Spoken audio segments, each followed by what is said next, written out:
So, welcome ladies and gentlemen on the beach in Oeiras for the 2021 World Rowing Coastal Championships. The final of the women's quadruple scull is about to start. Welcome also to you listening in, tuning in on worldrowing.com. It's a beautiful day, not quite as sunny and windy as the days before, but still beautiful conditions for our great coastal rowers to be getting underway shortly. Ora, bem-vindos para esta primeira final A. Estamos às 11h30 com o quadris feminino com timoneiro. And here we are with the crews from Denmark, Danske Studentes Rowklub. And from Egypt, the Egyptian Rowing Federation. From Spain 1, Mediterráneo de Málaga. From Spain 2, Club Náutico Sevilla. Spain 3 is Regatas de Alicante. Spain 4, Real Club Náutico Calpe. Spain 5, Real Club Náutico Torrevieja. From France, Libourne. From France 3, Chambéry. France 4, Saint-Malo. France 5, Cassis.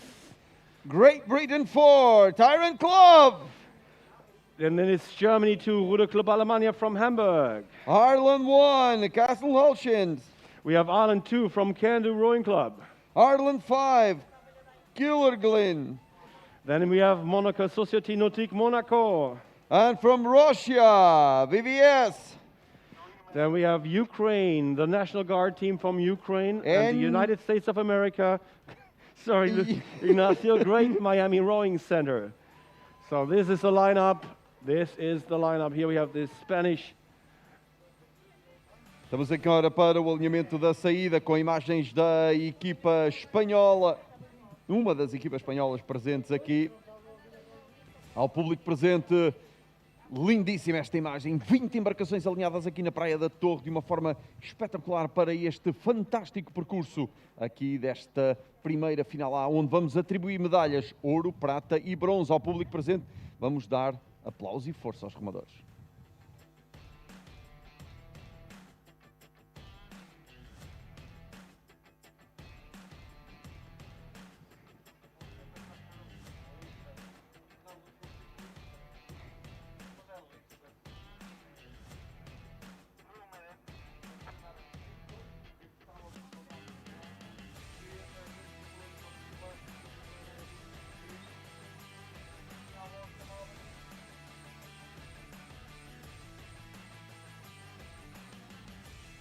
So the official signal has not been given, but it's about 2 minutes to the starting time.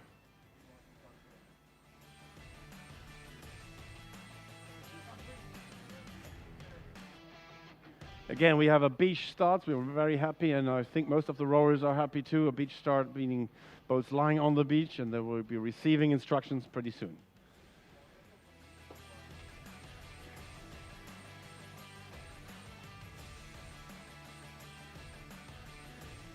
Great shots from our drone crew here, showing the lineup, multiple colors of boats here getting ready to race.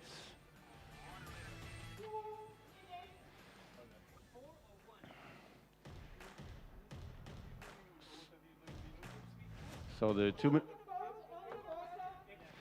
these are the two official signals from our starter. 2 minutes means the start can be given anytime inside that period. Now the boats are in the water. The bow rower can enter the boat and stabilize the boat. The rest of the crew has to stay with their feet on the ground until the start signal has been given.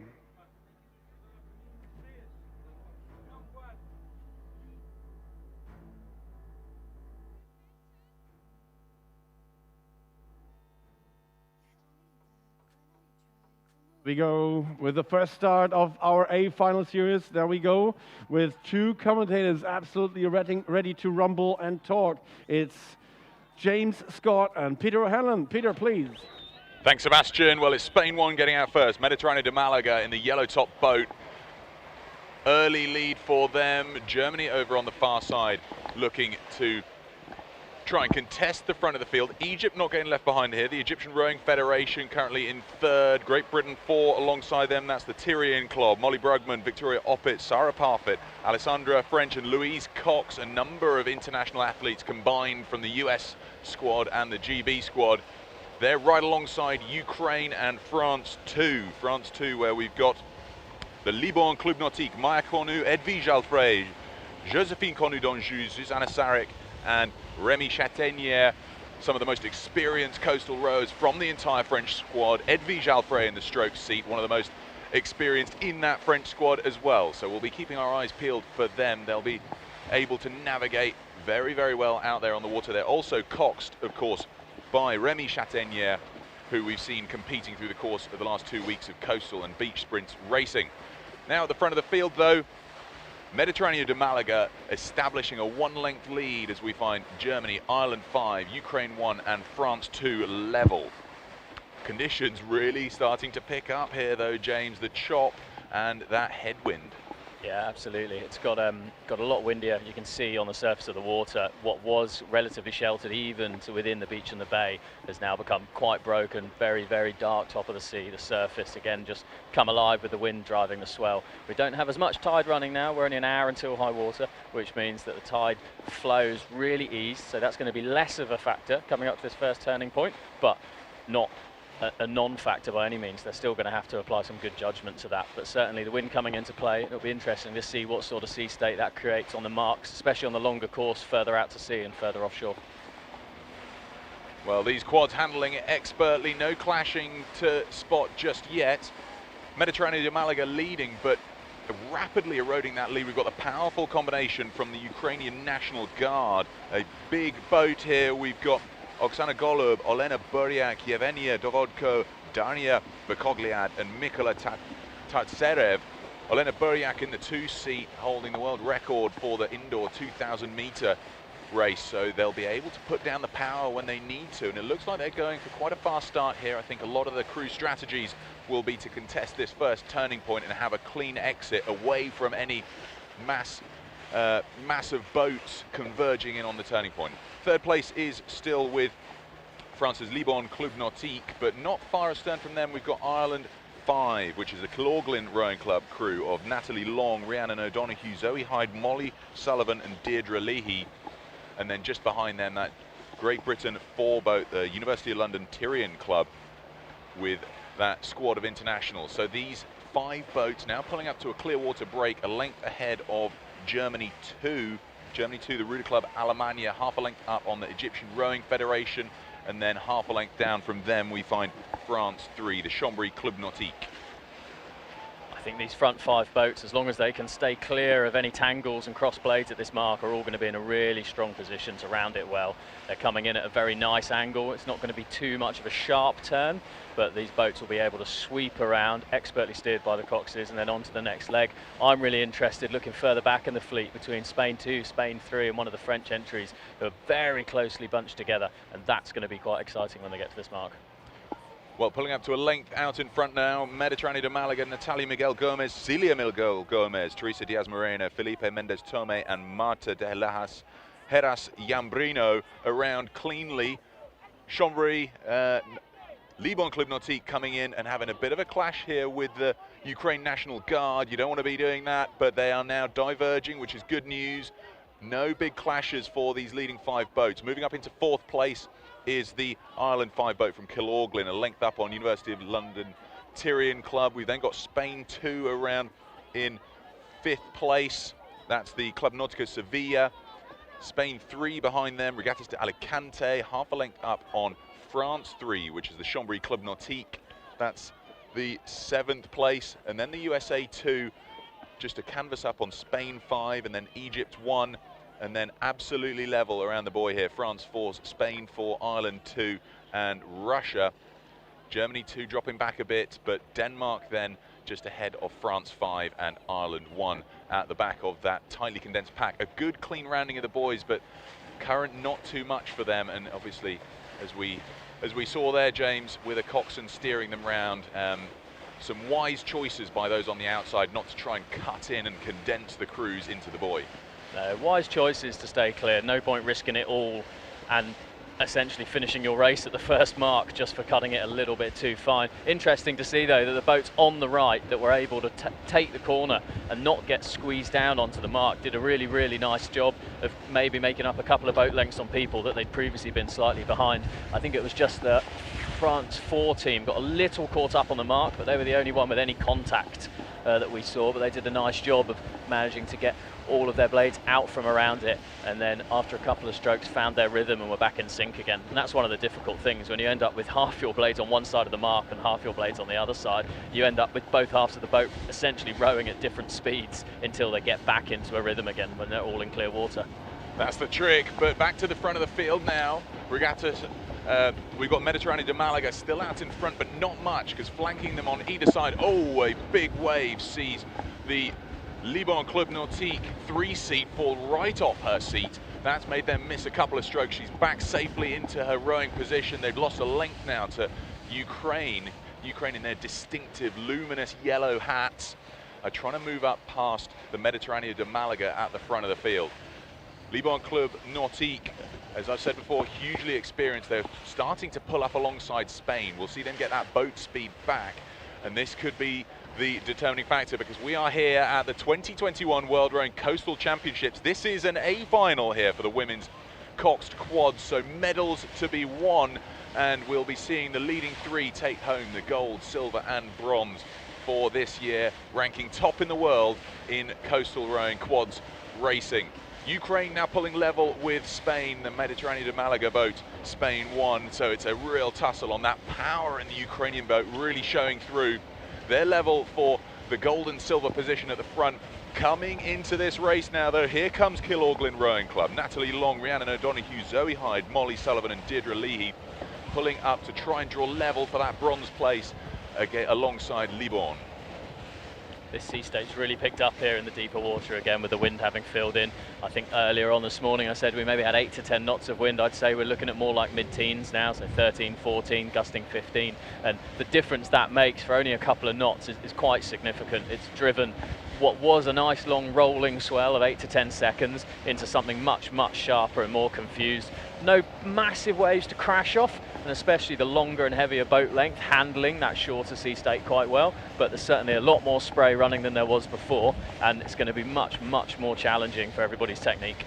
And just look at this sort of sea state playing well to the Ukrainian boat there. They've got a really stable platform to drive through that power, which is their advantage in this race. Such a strong combination from the Ukraine National Guard.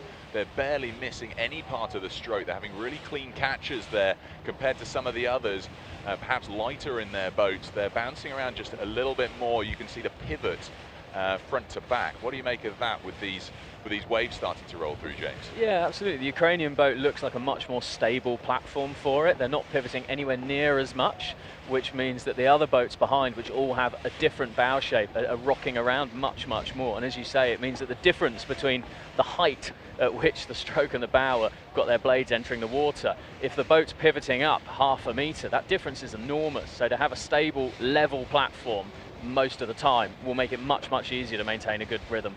Well, that's it. And we've been saying, you know, with the pivoting of the boat, the bow could miss half a stroke and then it pivots the other way. And you said then the stern end of the boat, the stroke and 3C could miss part of their stroke. And that's just inconsistent power, which doesn't make for the good boat speed. But now back to the positions. Ukraine 2 lengths up on Mediterraneo de Malaga, and then we're absolutely dead level between Kilorglin and Liban for that bronze medal position. We've then got 4 lengths of clear water back to the University of London Tyrian Club, riding in 5th place at the moment, trying to fend off Spain 2, where we've got Club Nautico Sevilla in 6th. We've then got a couple of lengths back to the closest competition, who could move up. We're starting to move up towards the second buoy. Bear in mind, we're on the 6K course now, so the first buoy, the first turning point was 1 kilometre out. We're now making the longest leg of this whole A final race, 1.9K out to the second turning point before they turn back inshore, where it's a 1.6K run to turning point 3, and then the series of 200 metre and 300 metre spread out buoys rounding the Fort de São Julio de Barra here in Oeiras. At the front of the field, though, it's just a fantastic performance from the Ukraine National Guard, leading at the front of the field.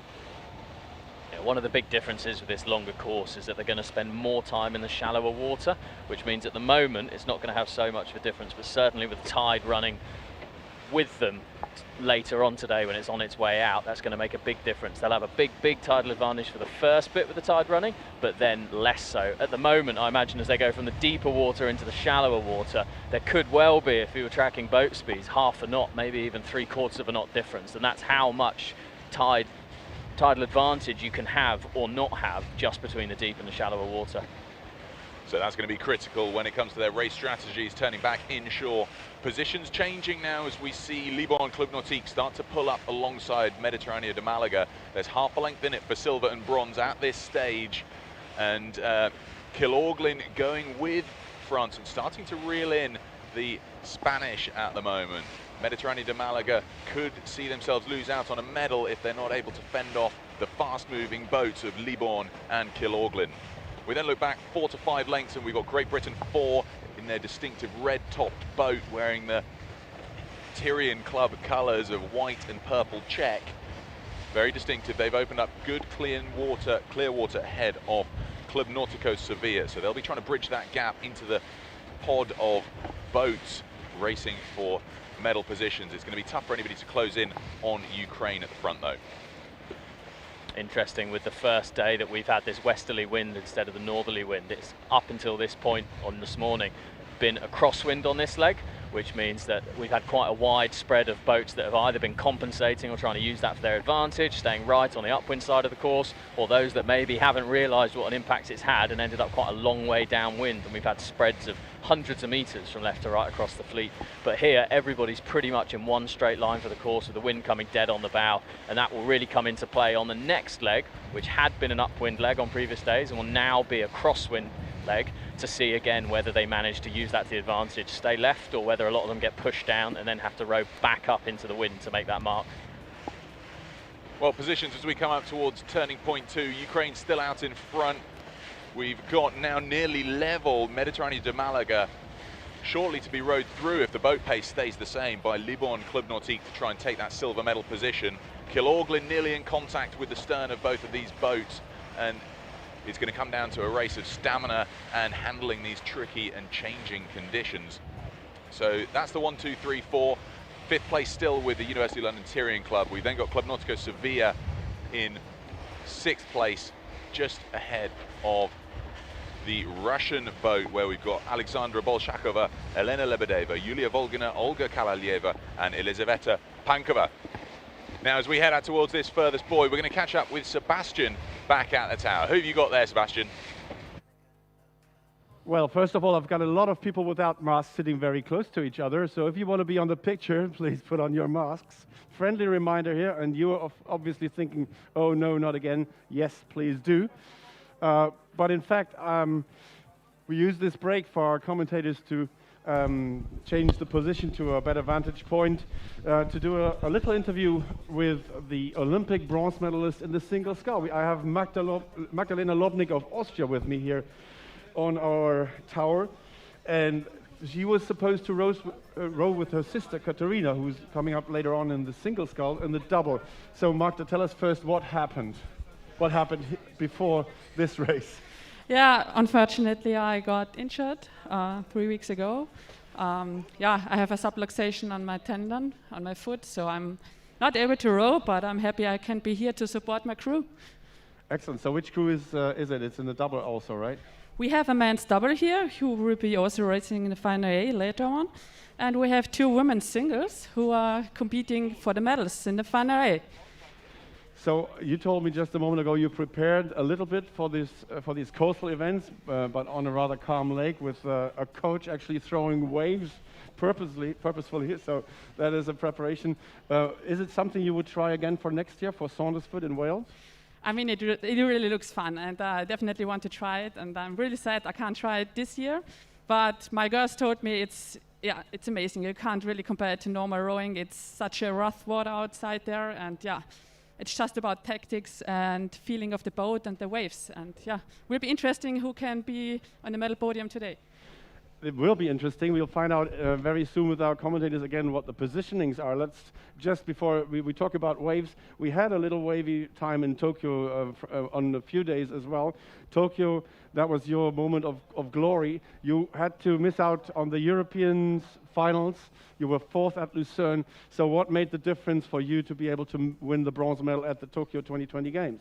Well, I knew I had a good preparation until Europeans, but then, yeah, as you told, I got ill there, but we kept patient the whole season, and yeah, I was happy with the 4th place in Lucerne, and I knew I can still move on and do better training up to Tokyo, and that was the plan, and I just executed each training perfectly, and that got me on the podium in Tokyo. Excellent. So probably a very important question for your supporters and for yourself. Have you decided on whether you want to continue your career? Oh, that's a hard question, and I still don't know it yet. But yeah, I still love rowing. It's a cool sport, and it's also cool to see here that you can also try different rowing styles. I mean, coast rowing is another world, but still exciting. Thanks very much for the keyboard. We have a lot of exciting and cool folks there in the Finnish area here, and we have 2 great commentators out there on the calls. It's James Scott and Peter O'Hanlon. Peter, how's it looking? Well, not field here. Ukraine is still out the same margin, but Liborn Klubnotik has Mediterranean de Malaga into a solid 2nd place position. Mediterranean de Malaga still 3rd, but Kilorglin doing everything they can to try and close in and maybe get themselves into the medals. These leaders have now pulled away from Tyrian Club. There's about 30 to 40 meters separating 4th place Tyrian, and then behind them we've got the fast-moving Russians. Yes. It seems like Peter is deliberately dipping his microphone into the salty water, but I can assure you he'll be back on form pretty soon. No, sorry for this little hassle here with the radio transmission. It's just this beautiful fortress that is the backdrop of our event location here. And yeah, let's have a little bit of fun here with our supporters. Real Club Barcelona, Mediterraneo it is. Do we have US supporters here? Ah, yeah, quite a few. Irish, I can see Irish flags there. How are we doing, guys? So, do we have the Japanese still with us? Where is Japan? Nihon. Great stuff. Do we have some French down there before the big screen? France, where are you? Yeah. Relaxed French supporters here, so let's have it again. Another try with... no, I don't get the thumbs up yet from our sound operator, sound technician. So this fort has been built in the 17th century to protect Lisbon from the pirates. Actually, we have pirated this beach for this weekend from the Irish community.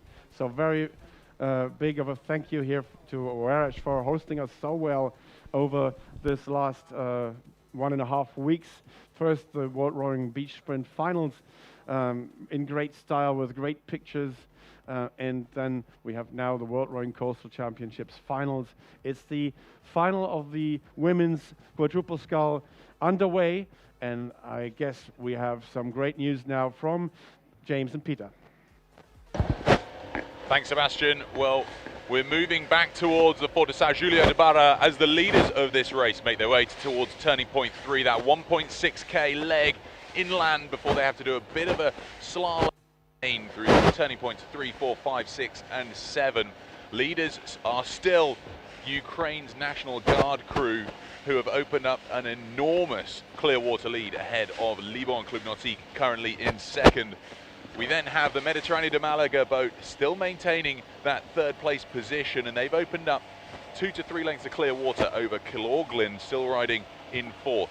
We've then got about 50 meters back to the University of London Tyrian Club, who are trying to hold off the fast-moving boat from Russia. They're a powerful combination of international athletes from Russia, but so are those in the Tyrian Club boat. So it'll be interesting to see how their stamina holds up, because once they get towards turning point 3, they've done 3.5k already, and they then have 1.5k weaving through the buoys back through the shore.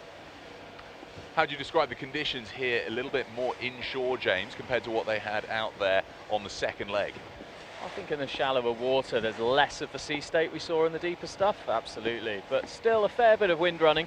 My benchmark for the wind the whole time in this little corner has been the flag. We've got a large Portuguese flag that's up on the fortress, and this morning that flag was completely limp, just dropped right down, not enough wind to pick it up because it's quite a big flag, but this afternoon it is flying completely straight out at right angle to the pole. I've been using it like a windsock over the last few days to get a judge of how much wind is blowing in here, and I think that just goes to show that, you know, these aren't just best guesses. We can really see that the breeze has picked up this afternoon, not just in terms of the sea state, but all the little telltale marks on shore as well. Be interesting to know whether any of these teams look out for these things as well, these markers, and try and factor it into how they run their course and how they think the next leg and down to each turning mark is going to go for them. Speaking of turning marks, that's Ukraine around turning point 3. So they're 3.5k into this 6-kilometer race. They'll now make the 300-meter leg up to turning point 4 before there's a 200-meter leg to 5, 300 meters to 6, and then 200 meters separating each of the remaining points on the way inland. So it really is a little bit more nip and tuck weaving in between these remaining boys coming in to shore to conclude their 6k race. I just can't see anybody touching the Ukrainians out front there. They're just rowing such a solid rhythm there, 30 strokes a minute, which is, and I've taken the ratings for all 5 lead boats. They are all at 30 strokes a minute, so a very, very similar stroke for stroke rhythm and rating from these leading crews. Not much changing. Question will be, has Russia closed in on Tyrian to try and contest 4th place? And then the field behind now very much strung out and not much position changing there as we see Ukraine already starting to come up towards TP4.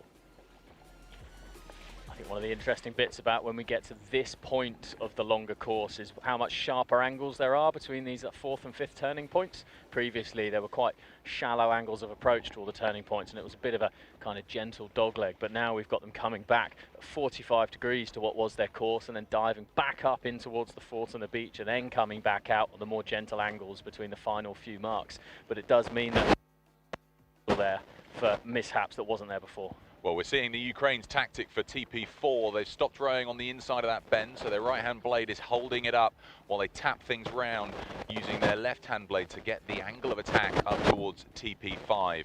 Some of these boats have removable dagger boards, and we were talking to the Hasselhoff, David Hussey, about this previously, where his advice was you take the dagger board out so you can spin the stern and you can take a little bit more of a drifting approach to those corners. But the margin for Ukraine, enormous here. Liborn trying to bridge that gap, but it's going to be a tough work for them. They've had a great race here. Young combination with the Cornu sisters on board, joined by the deeply experienced Edwige Alfray and Susanna Sarek, and coxed by Remy Chatenier. So a young combination with the deeply experienced Edwige Alfray set in that rhythm. It's great to see how these bigger boats are handling the tighter turns on the final few marks of this leg. I mean, they're really throwing them around the corners, and it's quite impressive to watch such a big boat make such a tight turn. Luckily for the ones that have got the space around them between their next competitor, they can take their turn, make a sharp turn, and then get the boat moving again, whereas probably the ones who are got some slightly closer competition further back down the fleet are trying to keep the pace up maybe and keep the boat moving, so taking the turns a little and not lose out any space. Well, Ukraine nearly at TP6 already, showing no signs of slowing here. It's such a great rhythm, and I've mentioned it already, but they are a powerful group of world-renowned international athletes. Oksana Golob, Olena Boyak, Yevgenia Dovodko, Darnia Verkogliad, and Mikola Tantserev now past TP6. They're just continuing with that rhythm. I think they sense the gold medal in their hands in this A final for the women's Coxed quads here at the 2021 World Rowing Coastal Championships. Liborn Club Nautique coming round second. That experience just so clearly showing how they managed to move through Mediterranean de Malaga, coming up to TP6 in 3rd place. Still really difficult rowing conditions though. The Ukrainians have obviously done a fantastic job to hold such a lead, but as they came around this turning point, even though used for some of the strokes and got very out of sync and clashed a few of their own blades, just showing how hard it is to maintain that in sync momentum even within a boat that are doing so well throughout the race. That's it, Kilorglin, consistent and steady, moving through turning point 6 in 4th place. And they've got quite a margin here, perhaps 100 meters back now to the University of London Tyrian, who are holding off this charge from Russia, trying to get up into 5th place. Be interesting to see how these crews handle the last couple of turns. Russia still comfortable in 6th place. And then moving up behind them, we see the other Spanish boat, where we've got the Club Nautico Sevilla behind Russia. And then not far astern of them, for France, we've got the Chambéry Club Nautique crew with Annelise Communal, who we saw racing earlier, joined by Adele Brosser, Cindy Pellegrino and Roman Modet. Now the leaders are starting to approach the beach. On the beach we'll be able to see the luminous yellow hats of the Ukraine National Guard, looking pretty safe for a gold medal here. The first gold medal to be won at the 2021 World Rowing Coastal Championships, and I can't see the small medal positions changing. Liban Club Nautique looking pretty silver, and Mediterranean de Malaga looking pretty set for bronze. So it'll be all down to that beach sprint. So Sebastian, you'll have to talk us through it. It's going to be my pleasure and delight together with my dear friend Ignacio, who will do the Portuguese part. So it's Ukraine coming around the last yellow big buoy here, and they look strong. They look to be having a really great race here, a good rhythm, and look forward, obviously, to hit the beach here. And then it's going to be the bow woman that will be doing the run to the beach. So most likely will be Oksana Gulub, if my order here in the program is correct. Let's watch it. Ladies and gentlemen on the beach, now it's the time to get loud for our finalists. Coming in first place and on their way to grab the gold medal at the 2021 World Rowing Coastal Championships, it's Team Ukraine, the National Guard team from Ukraine. And it's indeed Oksana Gulub, who brings her crew home, finishing this race in the gold medal position. Medal ceremonies at 2:15 for this race. Second will be France 2 from Libourne. Maya Cornu, Edwige Alfray, Joséphine Cornu d'Anjou, Susanna Sadek, and Rémi Chatenier. So France 2 home with a silver medal in store for them. Third one to beach. It's going to be Spain 1. And Spain 1, that is Regata Club Mediterráneo de Malaga. Spain 1 coming in. And happy about the bronze medal. Natalia Miguel Gomez, Celia Miguel Gomez, Teresa Diaz Moreno, Felipe Mendez Tome, and Marta de las Heras Chambrino. Fourth place for Ireland. Ireland 5, Kilorglin Rowing Club. Fantastic row for them. Here comes the first team from Great Britain, hitting the beach very fastly and jumping out, taking the momentum with them. That's Great Britain 4, University of London Tyrian Boat Club. And it is indeed Alexander French doing the sprint up here onto the beach. Come on, we applaud every athlete coming here into the finish area. It's the 6th place for the team from Russia. So Russia safely in, and then we have another team from Spain coming in. I think that was Spain 2, right? Yeah, it was Spain 2 arriving here at our finish line. Club Náutico de Sevilla. So France 3 was the next crew that came in. It's the 8th place for France. Was 3, France that's 3. Chambéry, yes. So then a little bit of a gap until we see the next crews coming in. 20 crews on the water, 8 already in. So here comes the USA with a very fast sprint. And it's Elizabeth Hinley taking this crew into the finish line, onto the beach, and it's USA 2 in 9th place overall. USA has just finished, And we once have again, seen we have a Denmark. great teamwork here between the remaining crew members and the boat handlers. They are very quick to clear the beach. It's very dangerous there. Excuse me. So Denmark on shore as well. So Denmark is the crew from Danske Studenters Rowclub in Copenhagen. Anna-Kalina Schanze, Amalie Brems, Martin Ast, Samantha Robbins, and Elizabeth Carlon Keller. Spain 3. Who is Spain 3, Ignacio? Spain 3 is Regata de Alicante with Paulo Pinedo. Ireland 2 coming in next, Can-Do Rowing Club. In 13th place there. And here's another Irish boat coming in, which is Ireland 1. Can-Do Rowing Club. No, Ireland 1 is Castle Townsend Rowing Club, sorry. And to correct you. Cassis from France. Yeah, there's the athletes' congratulations. This is the spirit of coastal rowing, ladies and gentlemen, where you compete on the water as fair as you can, and then you congratulate each other for the achievements. Spain 4 coming in. And Spain 4 is Real Club Náutico de Calpe. So 16 boats in here. Here comes France.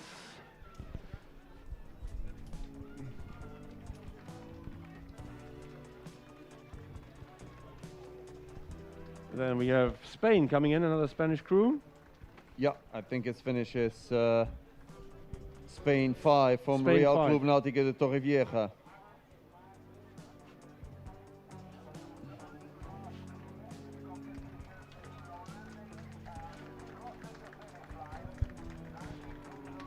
Here is the team from Egypt. Welcome to the finish here in Oeiras.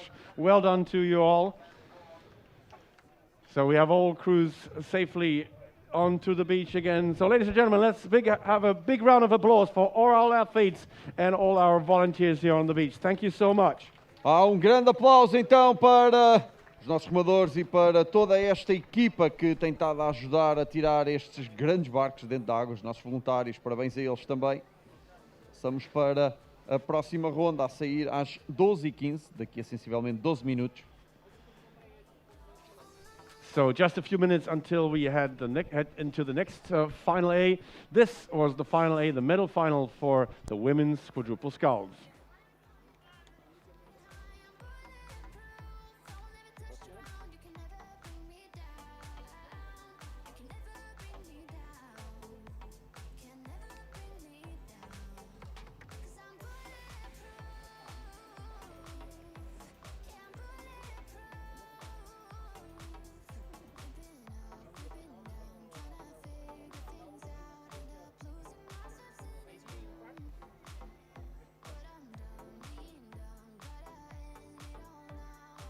Às 12h15 damos início então a mais uma regata para atribuir medalhas. Vão ser as duplas masculinas, onde alinham 3 embarcações portuguesas, o Setubalense, o Infante e o Fluvial Portuense.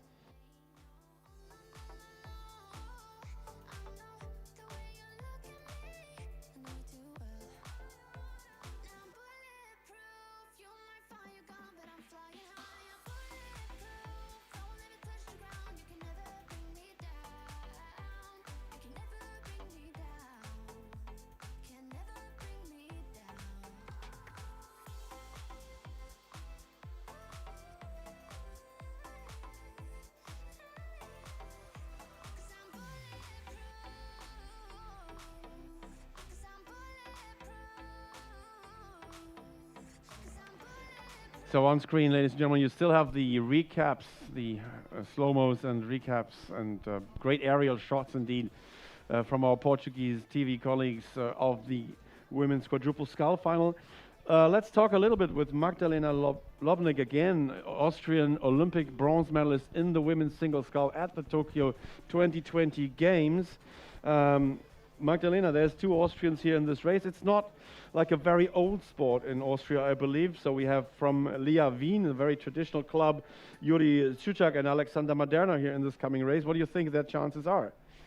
I think they have a great chance. They can really surprise at the start, like they did in the heat, and I hope they have a nice first stretch till the turning point 1. I think that's the most important distance to get safely there, and yeah, then anything can happen.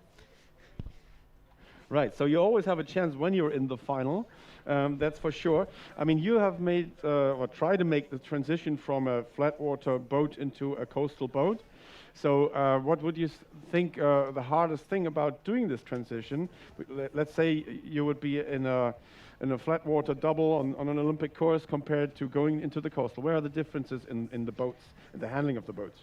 Well, the most important thing, or the major thing, is that the boats are so much heavier than the flat water boats, and it's really hard to handle that. I mean, you have to organize the power during the strokes differently than in flat water sculling. So, yeah, it's a lot of boat feeling when you push it, when you pull it, and yeah, also reading the waves. It's really important here. Reading the waves, that's the key word. The tides are changing again. So maybe this is also a short moment for James and Peter to have them comment on what's going to be happening in comparison to the races we saw earlier today. James, can you give us an update, like on how you read the tide and the waves for the next race for the men's double scull?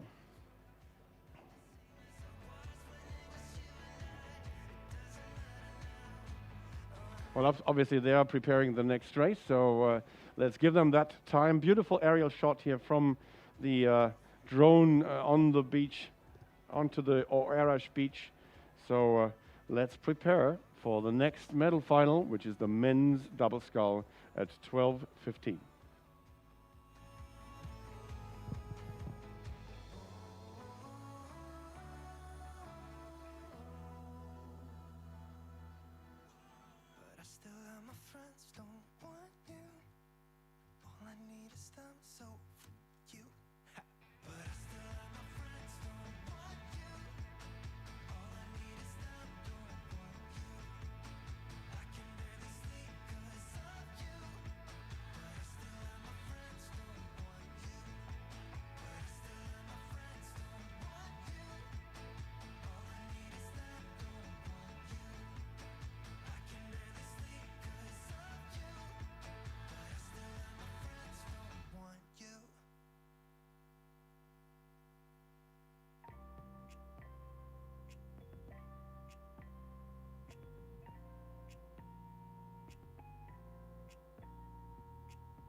Ladies and gentlemen, the final of the men's double sculls.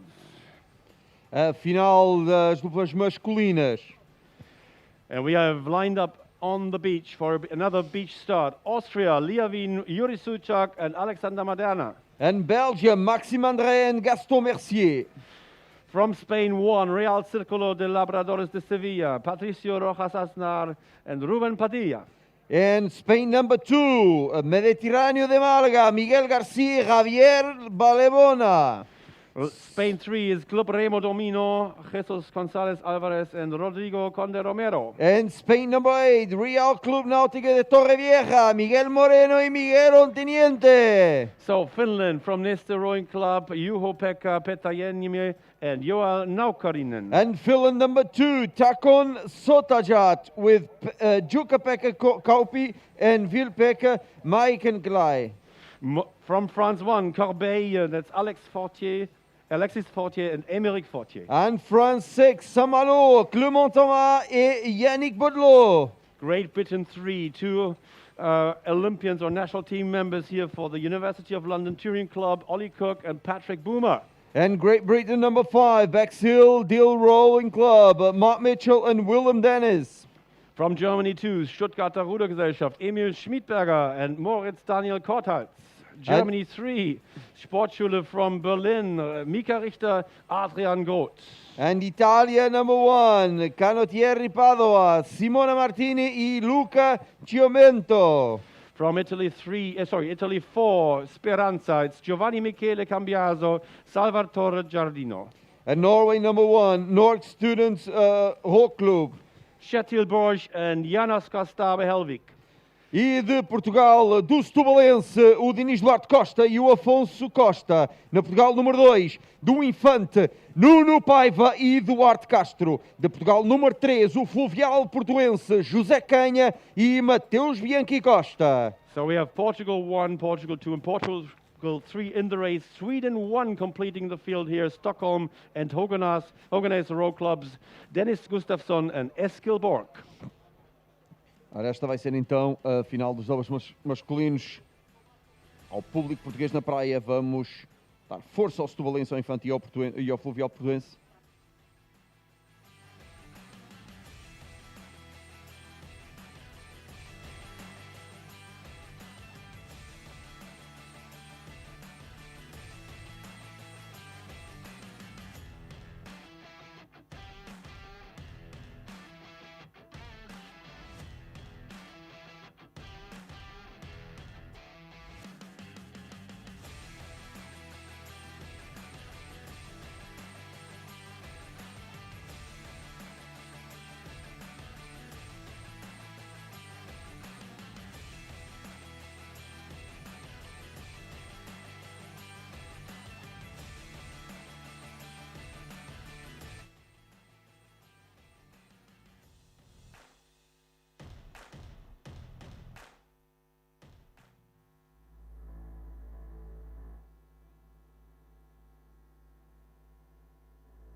So, starting signal has been given. I can't see any red flags here or any other signals. So we are underway with our medal final in the men's double. It's all yours, James and Pete. Thanks, Sebastian. Well, it's Austria out in the lead. Yuri Suchak, Alexander Maderna for Austria's Liavin. These two excellent athletes from Vienna already contesting the lead. A very, very rapid beach start for them. Sweden going with them, though. From Stockholm, Höganäs, we've got Dennis Gustafsson and Eskil Borg pushing for the front of the field. Spain 0-1 right on their heels. Real Círculo de Labradores de Sevilla. And then we've got Portugal. It's a good start for several of the Portugal boats in this A final. but starting to push out in front now. Here comes Norway, Kjetil Borch and Oscar. We've got Kjetil Borch and Oscar Helvig now already out in front. That was a rapid 100 meters for them, a clear push and burn to try and get their nose out in front, and that's seen them rocket out into the lead ahead of Italy 1, where we've got Canottieri Padova, Simone Martini and Luca Chiumento. So it's all the well-known international athletes really starting to push for the lead.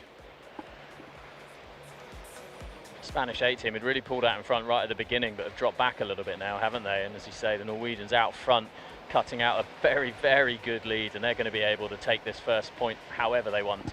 We've got a clash here, Finland 2 and Belgium 1, so that's Finland, Jukka-Pekka Kauppi and Ville-Pekka Mäkelä from Takon Sutajet getting tangled up with Belgium. Broken oar. Looks like a broken oar in the Belgium boat. That's disaster for them. Race ending for Maxime André and Gaston Mercier. They've got a hand raised. They can't quite believe what's happened. Broken oar for the Norwegians as well, or a crab. That's difficult stuff. The oars spun all the way around for Oscar Helvig, and they've come to a complete halt. They're now at the back of the field. Whether they can recover that blade and get rowing again is going to be a key question. The front of the field now is Sweden, where we've got Eskil Borg and Dennis Gustafsson, half a length up on Italy's Simone Martini and Luca Chiumento, and then Portugal 1. This is the Setubalense combination of Dinis Duarte Costa and Alfonso Costa. So the locals on the beach will be delighted to hear that they're progressing well. Belgium and Norway seem to be out of the race now. Disaster for those crews, because Norway were right at the front of the field. What an exciting first couple of 100 meters that was. I think that's the first time in the entire championship so far that we've seen any significant equipment damage ending anybody's race, actually, isn't it? Yeah, such a shame when that happens, and there's nothing you can really do about it. Broken equipment, especially after such a strong start, will haunt them for some time.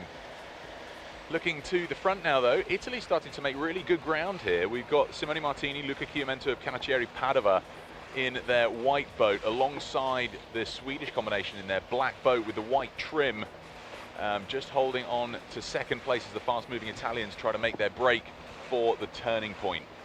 Behind them then, it's Spain 1, Real Círculo de Labradores de Sevilla, currently in third, now moving up through Portugal's Setubalense, who are dropping back into fourth place. That's opening the door for quite a few boats who are in this congested pack to possibly move up. France 1, where we've got Corbeil's Alexis Fortier and Aymeric Fortier currently riding in fifth place, alongside Spain 3, which is the Club Remo de Minho, Jesus Gonzalez Alvarez and Rodrigo Conde Romero. Tide not causing too much of an issue here, though, James, as these guys round this first turning point. Not too much of an issue, certainly not for the leaders with their own space around them. I think we're going to see a little convergence here, especially between the Spanish and the Portuguese team out on the outside as they come around this mark. But again, with the tide pushing us off, it's not too dramatic. Spain in their black boat out, Sweden in their black boat out first, Italy white boat second, and then Spain 1 with their blue deck round third, Spain 3 in their dark blue boat coming round in fourth place ahead of France 1, which is the Corbeil crew, ahead of Spain 2 for Mediterranean de Malaga. Bit of a clash here. Great Britain 3, that's Great Britain 5, that's the Bexhill and Deal Rowing Club, having a bit of blade work with alongside them. A little bit difficult. The Italians actually clabbering the rowers from Bexhill with their oar, so they'll be they won't be pleased about that. Sorry. And then starting to make their way up towards turning point 2. The majority of these athletes seem to have rounded that corner cleanly. It's just Italy 4, the Speranza boat, and GB5 from Bexhill and Deal Rowing Club. But back in this race now, Norway are coming to the turning point. So they've managed to get things going again, and they're rounding this turning point and making their way around the bend to try and catch up with this pack, which is now spread over 300 to 400 meters. Norway just a little bit off the back of the field here. Tough to spot them while also all eyes are on the leaders, but glad to say that Bexhill and Deal have now separated from the Speranza Italian boat. That was quite a long tangle, and it's put them to the back of the field with the exception of Norway. Really exciting conditions for these guys to be rowing in, and this is the first time today that we've seen the sea state and the wind and everything else come into play and actually be making an impact on how this race is rowed in a way that we're seeing equipment damage, we're seeing collisions, and all of that I think is a direct product of just the challenging sea state, especially in these smaller boats. The quads we saw earlier handled it all really well with a better navigation ability, and the heavier boats managing the conditions well, but it's really picked up. There's quite a lot of chop, and the smaller boats are definitely struggling to keep control in these conditions. And we're out in the deep water here now, James, aren't we? So this means that we're seeing slightly more swell. It's going to get messier, though, you described it as we get towards TP2. Yeah, with a longer course, we've got about half of the course in the deeper water channel of about 25, 30 metres, but then the other half of the course, about halfway through, there's quite a steep shelf up to about 5 or 6 metres depth. That's a big difference, and as the tide's running across that, and it's still coming in from the west, that we're going to see a lot more confused seas. So at the moment, I think this is only just the beginning of the challenge they're going to have maintaining good technique and good control of the boats as we go into that shallow and more disturbed water. Out at the front of the field now, expertly handling these challenging, increasingly challenging conditions. Eskil Borg and Dennis Gustafsson from Stockholm, Sweden, leading now by 4 lengths up on their closest contenders. It's a great second leg for them moving up. Not managing to break away, though, from the Italian boats of Canaccieri Padova, Simone Martini and Luca Chiumento.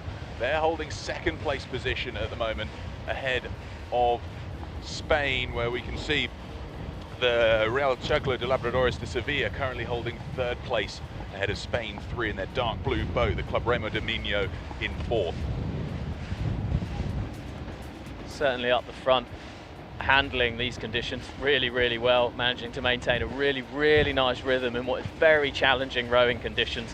Having both sets of blades in the water at different times on a wave means that there's probably half a metre, which doesn't sound significant, but the fact it's so short and sharp just makes it really, really difficult to maintain a consistency. So we've got a great line of sight here alongside the leaders of this A final for the men's double. And Sweden still maintaining this lead. We can see that the Labradores de Sevilla trying to move up alongside Canaccieri Padova and take second place. And then we've got 4 lengths back from them in the dark blue boat, Spain 3, which is the Club Remo de Minho combination of Jesus Gonzalez, Alvarez and Rodrigo Conde Romero. And then just behind them, contesting 5th, Portugal's crew here from Setubalense, Dinis Costa and Afonso Costa are under a lot of pressure from France 1, where we can see the Corbeil crew of Alex and Aymeric Fortier, who are absolutely level with Spain 2, the Mediterraneo de Malaga boat.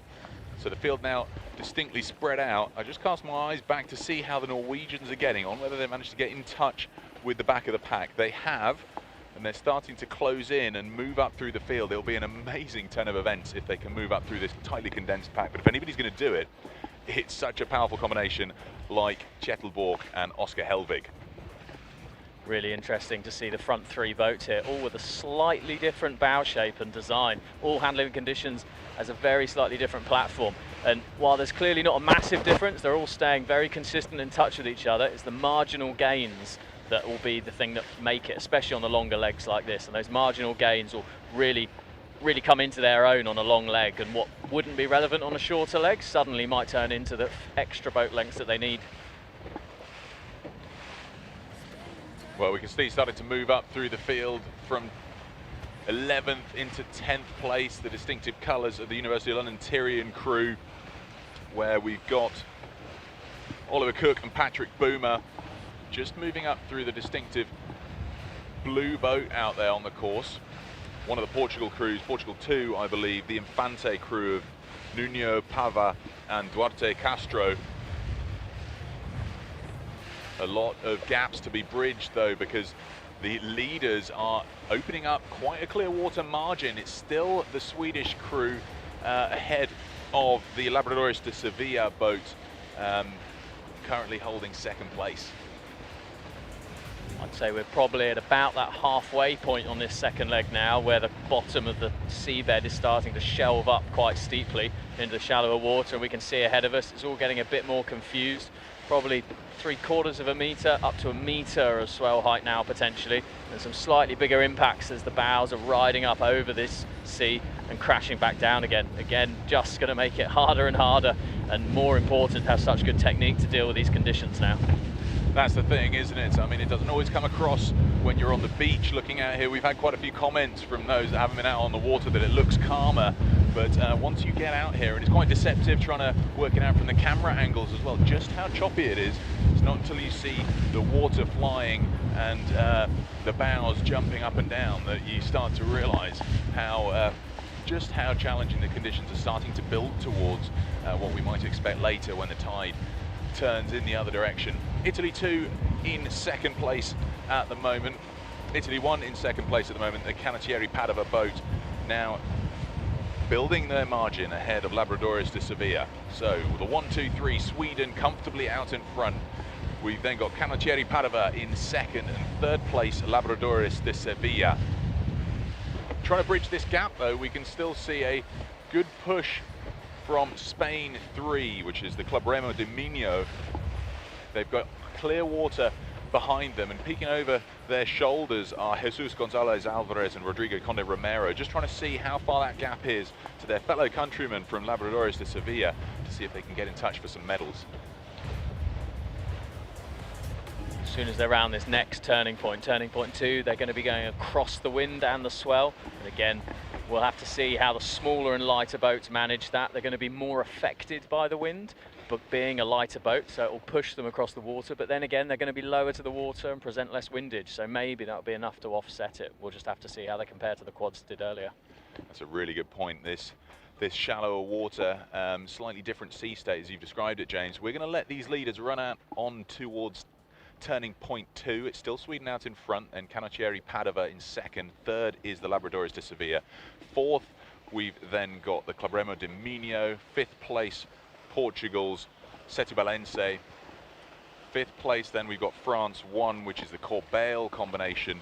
And then closely packed, we've got the Germany crew, where we've got the Stuttgart Rüdigesellschaft trying to move up through the remaining Spanish combination of Rail Club Nautico Torrevieja, just behind which we've got the University of London Tyrian Club, who've broken free of the Portuguese 3 boat, which is the Fluvial Portuense, and trying to go with them France 6 and Finland 1. France 6 being the Sao Malo crew, just trying to pull up ahead of the Jukka-Pekka Pataniemi and Jul now Karinen boat of Finland. They had a challenging start, and they're moving back up the order.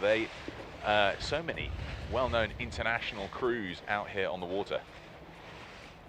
Been fantastic watching how the Norwegians have brought back and got back in touch with the rest of the fleet. I mean, they were half the leg behind when they were stopped, completely stationary in the water. So to have got back in touch and be making a couple of places is just a fantastic performance. I think it really shows it's just not over until it's over. Even with equipment damage, sometimes things can get sorted, and an otherwise insurmountable distance can occasionally be brought back.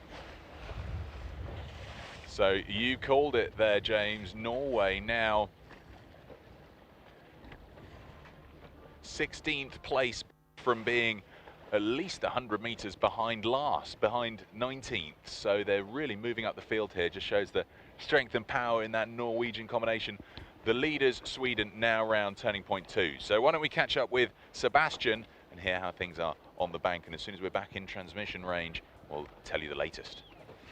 Yeah, thanks, Peter, James and Peter. And indeed, I have a story to tell of great sportsmanship here, because as you saw, the Norwegians and the Belgians, they clashed. So Schettelbosch and Jan Oskar Stabe Helvig, they had a clash with the Belgian crew of Maxime André and Gaston Mercier. Both crews broke an oar, and then the Belgians passed their oars, one of their oar pairs, to the Norwegians to actually enable them to continue to race. Ladies and gentlemen, that is sportsmanship. So thank you very much to the Belgians. The Norwegians continue to build on their way to get into the top rankings here. So I really appreciate that very much, and great story there. Yeah, so the audience also appreciated this very much here on the beach, and of course also you guys listening in on worldrowing.com to the live stream produced. It's not an easy transmission. Everyone's working really hard to give you those beautiful pictures. It's just this fortress here that hinders it a little bit. Spain 1 being on the picture. That's Real Círculo de Labradores de Sevilla in a good position there. So you can see a little bit more chop building up here, not as even as we've seen it yesterday maybe, but they can still row at a good rhythm. Yeah, so let's hear it from Magdalena Loblik again, Austrian's Olympic bronze medalist. If you'd pick a place to train your coastal double, where in the world would you go? Oh, difficult question. Well, I really enjoy it here. It's a really nice location here in Oeiras. But yeah, in Austria, it's really hard to train coast rowing. I mean, we don't have access to the sea, and we don't have rough lakes like here. And it was really surprisingly for the crews of Austria that they have to handle those big waves here. Right. So I mean, there's still a bit to include coastal rowing, possibly in the format of beach sprints into the 2028 Olympic Games after it did not work out for the 2024 Paris Games yet. But yeah, so basically coastal rowing is a thing that you can do on many places on the earth. Not all of them will be as beautiful as this place, for sure. So Spain 3 is on your picture there. And Spain 3, that's Club Remo Domino with Jesus González Alvarez and Rodrigo Conde Romero. They have established really a nice, powerful rhythm.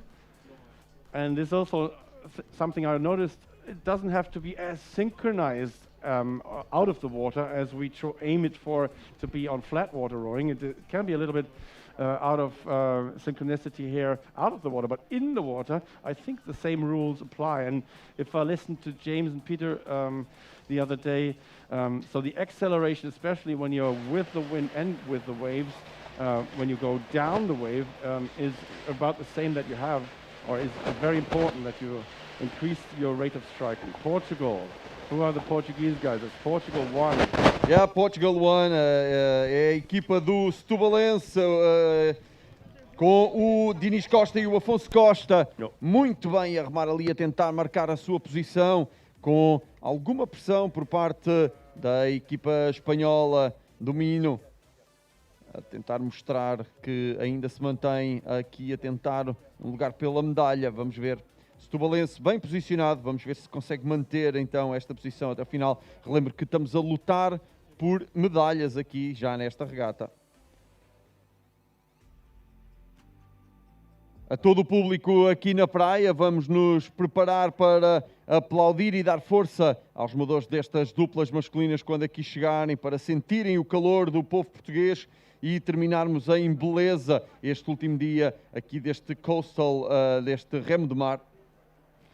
Right, I think it's safe to throw back again to James, Scott and Peter O'Hanlon on the boat. How's it looking like out there on the bay? Well, I think they're facing slightly easier conditions as they start to head their way in towards turning point 3. Positions at the front, no change, so the medal positions still with those as they were on their way towards turning point 2. Sweden and then Canocchieri, Padova and Labradores de Sevilla. But looks like they're having a slightly easier time of this leg inshore. Yeah, I'd say so. I just think the sea state looks a lot calmer the further inshore they get, so it's going to get more and more comfortable as they get in towards the coast. But then it all gets more exciting again with these tight turns on these set of inshore marks. It does get more interesting. As they're in the wider bit of the bay, going up to the third turning mark, not as much tide, still pushing them back down towards into Lisbon. We've still got a little bit of time before high water. But after that, as they get back towards the fort, the tide really starts to come into the mix again. As it comes out of the massive body of the bay and all starts to funnel around the point of the fort, it really, really starts to flow stronger, where it converges all into this one place. And you've got all this water being pushed around this one point of the fort. And we saw earlier, as we were coming back in, we could see on some of the buoys and pots that are in the water how much tide really is running at that point. It's really impressive to watch it stream past things and the wake it will leave on a solid object, which means there's it still has a real role to play all the way right up until the end of this race, I think. Well, they'll get a little bit of a ride then, will they, James, as they come around the Fort de São Julio de Barra in towards the closing stages of their race before the tide starts to turn. Yeah, I think they'll get a fast down tide and downwind ride, but also it means they've got to be really careful with the sharper turns on these marks to make sure they don't get pushed too far off to the down tide side of their mark, particularly between the 4th and the 5th mark when they're coming across. We saw on the last race, even with the Coxed quads with the better navigation, they were getting pushed quite a long way onto the left-hand side of the course and the left-hand side of what would be their run line between the two marks, which meant that some of them were coming up and having to crab back up to make it up to the line and round the mark. And it'll be interesting to see how much more pronounced that effect is with the doubles, to see what their navigation can handle, essentially. With just without those, the coxswain. Yeah, just without those quick glances over their shoulder. Again, we've got just as much wind as before. That flag that I use as my telltale for how it's looking in this corner is standing out and flying very well, which means that there's still a lot of breeze in this corner. So, you know, good, fast downwind, down tide conditions, but they certainly can't take their eye off the ball and really need to be careful to make sure they don't end up on the wrong side of things.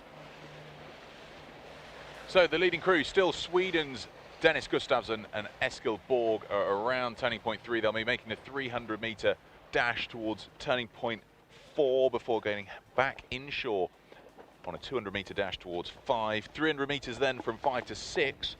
But as they've turned turning point 3, that means they're 3.5K into this race, which is a great performance so far, as they'll be thinking about, they're more than 3.5K in.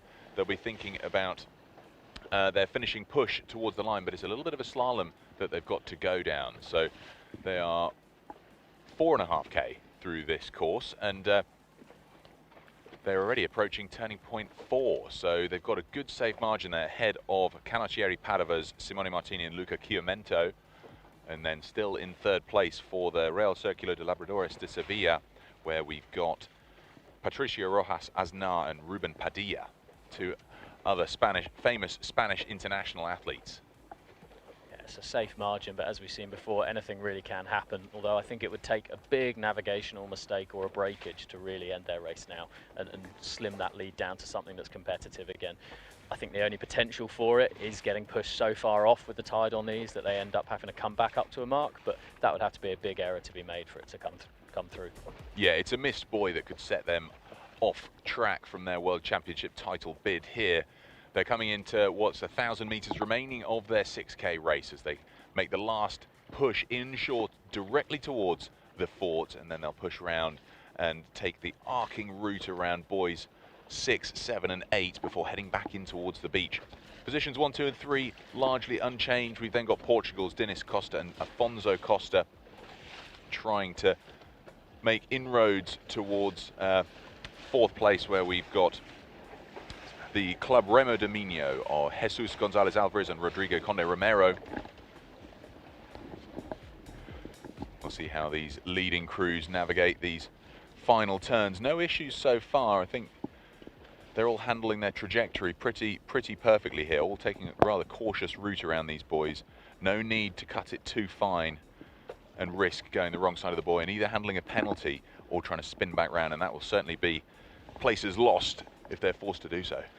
No risk being taken, but you can see we've just positioned ourselves to be looking straight down the line between turning point 6 and 5, and you can see how far up to the left-hand side, well, their right, our left-hand side of this line, they're having to go to the uptide side, and how much they're having to point the boat above the buoy to make sure that their heading actually gives them the course that they need with the tide pushing them across. And it's not just the tide that will be pushing them in that direction, the wind heading in that direction too. Not as much windage here, James. No, not as much windage, and the wind will be on the beam or slightly after the beam now on the boats, which means that they can, as long as they keep it on the quarter, then it's not going to have too much of an impact. And especially with the lower sterns of these boats, they're not going to end up being pivoted around as much as they would. Oh, it looked like a bit of a boat stopping oar issue. It wasn't a crab for the Canottieri Padova crew there. Simone Martini just getting his blade caught and just having to twist it back round and re-grab it, but that held them up entirely, so they ground to an almost entire stop. It's allowed Spain to get into reach of them, perhaps. There's a length and a half to 2 lengths of clear water separating them. The margin was much larger earlier on in the race, but we're coming into the closing stages here, and Then behind them, we've got Portugal's Dinis Costa and Afonso Costa for Setubalense, ahead of Spain 3, which is the Club Remo Dominio, Gonzalez Alvarez and Conde Romero, and then France 1 for Corbeil, the Alexis and Aymeric Fortier crew, and then a huge margin. We've got perhaps 50 meters, maybe more, back to the next boat. But just as I say that, we're seeing here Corbeil try to move through the Club Remo Dominio in this closing stages. That would see them move up into 5th place, which would be a great finish in this A final.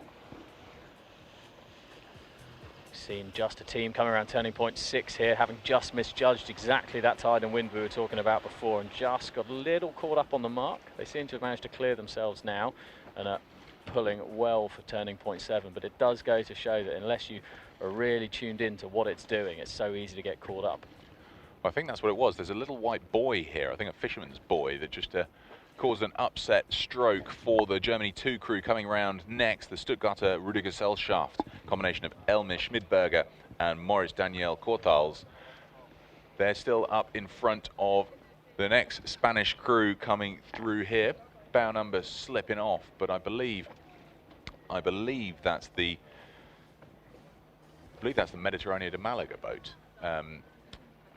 We'll have that confirmed once they make the shoreline. But behind them, we've got the University of London Tyrian Club crew, Oliver Cook and Patrick Boomer. Consistent race for them. I think they'll be staying in this position because there's perhaps 70 meters between them and that Spanish crew out in front. And then we find France 6 here. Okay, France guys. 6 for Saint-Malo. Sorry for interrupting you, Peter. We have a great audience here who will welcome now the possible gold medal winners from Sweden, surfing onto the beach. Welcome from Stockholm and Höganäs Row Clubs, Dennis Gustafsson and Eskil Borg. And it's Dennis Gustafsson who makes the sprint to the line victorious. And a great smile from Dennis, who is the winner, the gold medal winner, with his partner Eskil Borg in the men's double sculls. And they have quite a margin here. It's Italy 1, and it's the crew with from Canottiere Padova, Simone Martini, and the final sprint comes from Luca Chiomento. Third one is Spain taking the bronze. E para a 4ª posição, o nosso grande Costa a chegar aqui do Setubalense. Tão próximo que ele teve ali da medalha, a dar a proximidade ao espanhol. So, Spain won, that is Real Círculo de Labradores de Sevilla, who take the win here. It's Patricio Rojas Aznar and Ruben Padilla. Here comes another sprint. And it is France 1 across the line. Ja, France 1 is Corbeil, Alexis Fortier e Aymeric Fortier. Great race here also for Spain 3. Spain 3 being Club Remo Domino, Jesus Gonzalez Alvarez and Rodrigo Conde Romero. Here comes Germany into the finish. Germany 2 it is. And Germany 2 is the Stuttgarter Rudergesellschaft with Emil Schmidberger and Daniel Kortals. 7th placed in the World Rowing Coastal Championships. That does sound nice. And here's Spain. Which Spain it is, we might be able to see just a little later. But Germany 2 now into the finish as well. Germany 2 being, sorry, Germany 3 is not yet in, so it's Germany 2 safely in, and Spain 2. In Spain 2. Mediterráneo de Málaga con Miguel Ruy García y Javier Madrid Valebona. Here comes the crew from Great Britain. It's Great Britain 3, University of London Tyrian Boat Club, Ollie Cook, and the runner was Patrick Boomer. Ollie Cook, of course, being European champion in the men's Coxed 4 this year. France 6 coming across the line in 10th overall place. Close finish here, finishes here. Portugal 3 was there. Do Fluvial a terminar também aqui a sua competição na 11º lugar. So Norway finishing in 12th position, just ahead of Austria. Then it's Finland coming in. So just to correct this little story I told you a moment ago. No, I'll do that when all crews are in the finish line. Finland 2, Finland 1, both safely in. Here comes Spain. It's Spain number 8. Yep, Spain 8 with a great running here at the finish. It's Real Club Náutico de Torrevieja, Miguel Moreno y Miguel Onteniente. And it was Great Britain 5 coming in, Bexel and Deal Rowing Club, Mark Mitchell and William Dennis, followed by Italy 4. It's Speranza, Italy 4, it's Speranza with Giovanni Micheli, Cambioso y Salvatore Giardino. So 20 boats have set out at 12:15. We still have 2 more crews to come in. That's Germany 3, which will beach land next. Fantastic racing out here. 6 kilometers it is now for the finals of the World Rowing Coastal Championships. So 2 kilometers more than all the crews have raced in their heats. Yeah, look at this. Great work, guys. Germany 3 coming in style. Germany 3, Sportschule im Olympiapark, Pölschauschule, Berlin. Mika Richter and Adrian Groth, both medal winners at the Junior World Rowing Championships just a few weeks ago.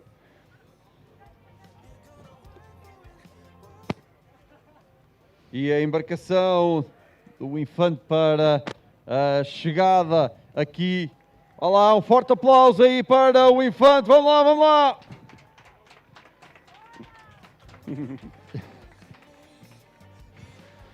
So the last crew across the line that concluded our A final, our middle final of the men's double sculls. The second out of 3 we have in this group. 1 more to come up in just a few minutes' time, in 12 minutes to be nearly precise, the women's solo. Vamos passar para mais uma final das senhoras. É o skiff feminino. Vamos à 1 da tarde, aliás, faltam mais de 12 minutos para darmos início então ao skiff feminino.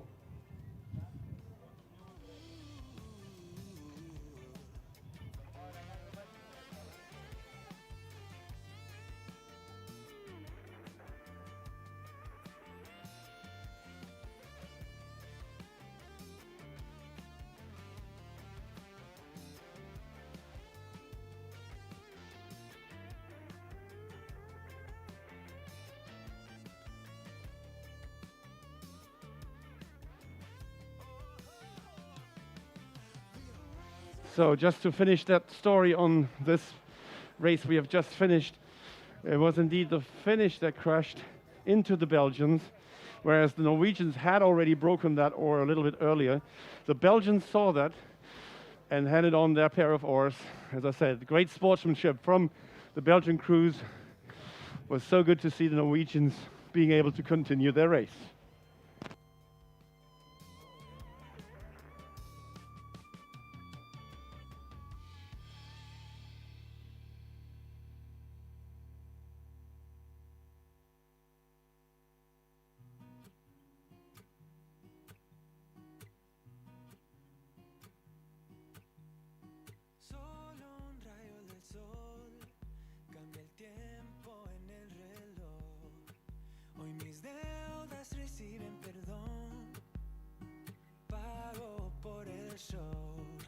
Me siento feliz porque si no soy yo, pues quién.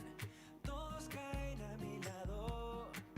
El freno lo arranqué. Me siento feliz porque yo no dudo mi power. Te burlaste de mí, se acabó. Trata de festejar, celebramos el bienestar. Tantas estrellas brillan, quiero un carro que corra más. Nada me rompe, no, no, nada me rompe. Trata de festejar, celebramos el bienestar. Tantas estrellas brillan y Marte me espera mientras rodea. Nada me So, ladies and gentlemen, on the beach and listening in at home on worldrowing.com, we want to do a little bit of promotion for next year's event, which is going to take place in the United Kingdom, to be more precise, in Saundersfoot in Wales. Beautiful spot as well. I am with Rachel Dooley, the event director, and Sam English, the event manager. So, Rachel, tell us just a little bit. We have about 2 minutes' time about next year's event. Thanks, Sebastian. So next year's event is taking place in the village of Saundersfoot in sunny Wales, and the first weekend is going to be for the 7th of October till the 9th of October, and we're kicking off with the Coastals event. You'll get a warm Welsh welcome.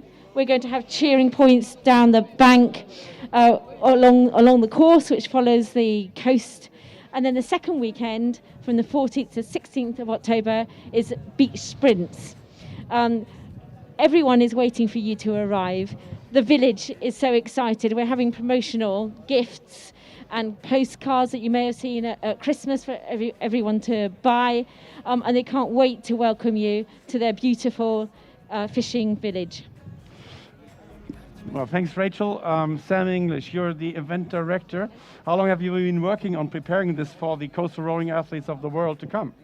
It feels like a long time already, but the last 12 months have been busy in our bid preparations and planning the detail to ensure that the rowers, the spectators and their families have a wonderful time in Wales.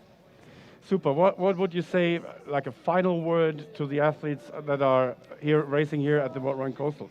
Prepare. There will be very different conditions. The beach is very, very shallow, so do your homework and get training, and prepare for something a little different, but wonderful welcome, and you're going to have a great time. So thanks very much to the two great ladies from the Welsh Organising Committee, Rachel Dooley, Event Director, and Sam English, the Event Manager. Thanks so much. Talk to you soon.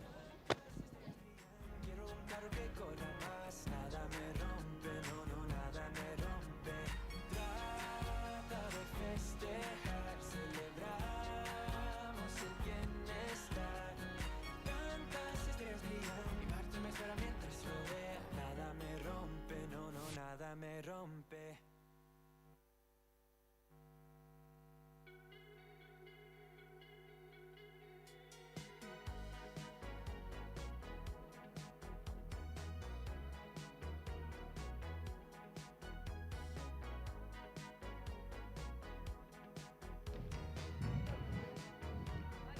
Test. So, ladies and gentlemen, we are about to start our starting procedure for the next race. So everyone that's not directly a boat handler and involved with the cruise here, please make your way back to the fencing we have here on the beach to give us a clear picture of all the crews. Thank you.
Ladies and gentlemen, the final of the women's solo.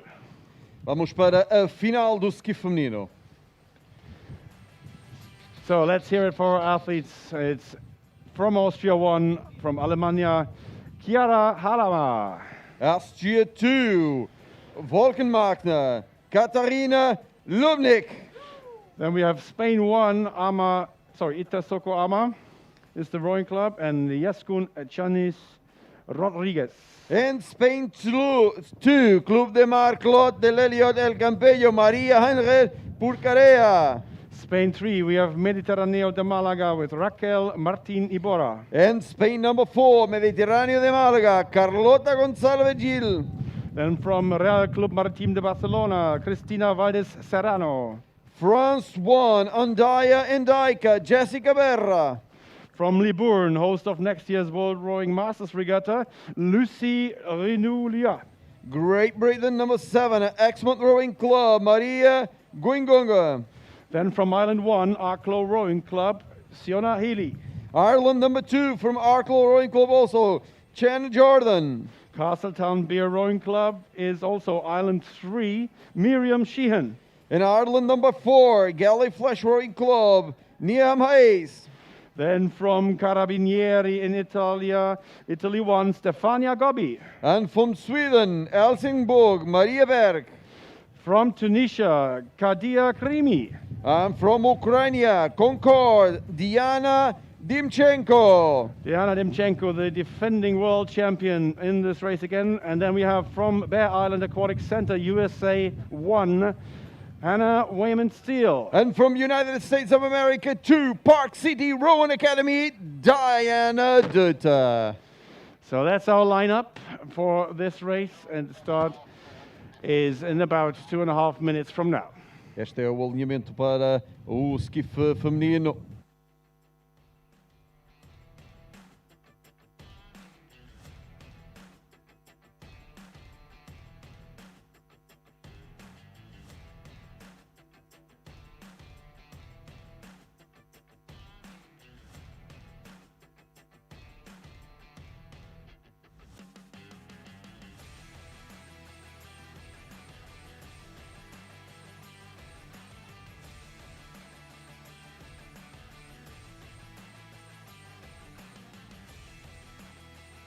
So it's again a beach start, so the boats are lying ready on the beach, and then on starters' orders they will be allowed to be put on the water. And then once the start signal is given, athletes go into the boat and start their 6 kilometers row. What a great setting here, just beside the San Julião da Barra Fort, once home of the Ministry of Defense of Portugal, now securing us from the wind a little bit.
So I have a look out for all the umpires having white or red flags. No red flags now. So it's the commentary boat that is in the best position to handle this race. And it's all yours, James and Peter. Thanks, Sebastian. Well, it's for Libourne Club Nautique. Lucy Renault out in front, not by much, though. I think the fastest start, I called it, is Sheena Healy for Arklow Rowing Club. And now starting to push out to the lead, though, it's the Tunisian. We've got Khadija Krimi Not the first off the beach, but now a few very powerful strokes, and she's now pulling out ahead of the Liban Club Nautique Lucie Renou Liat. So it's the Tunisian pushing out to the front of the field and already a length up. So a very, very fast first 150 meters for her. France 1 trying to go with her.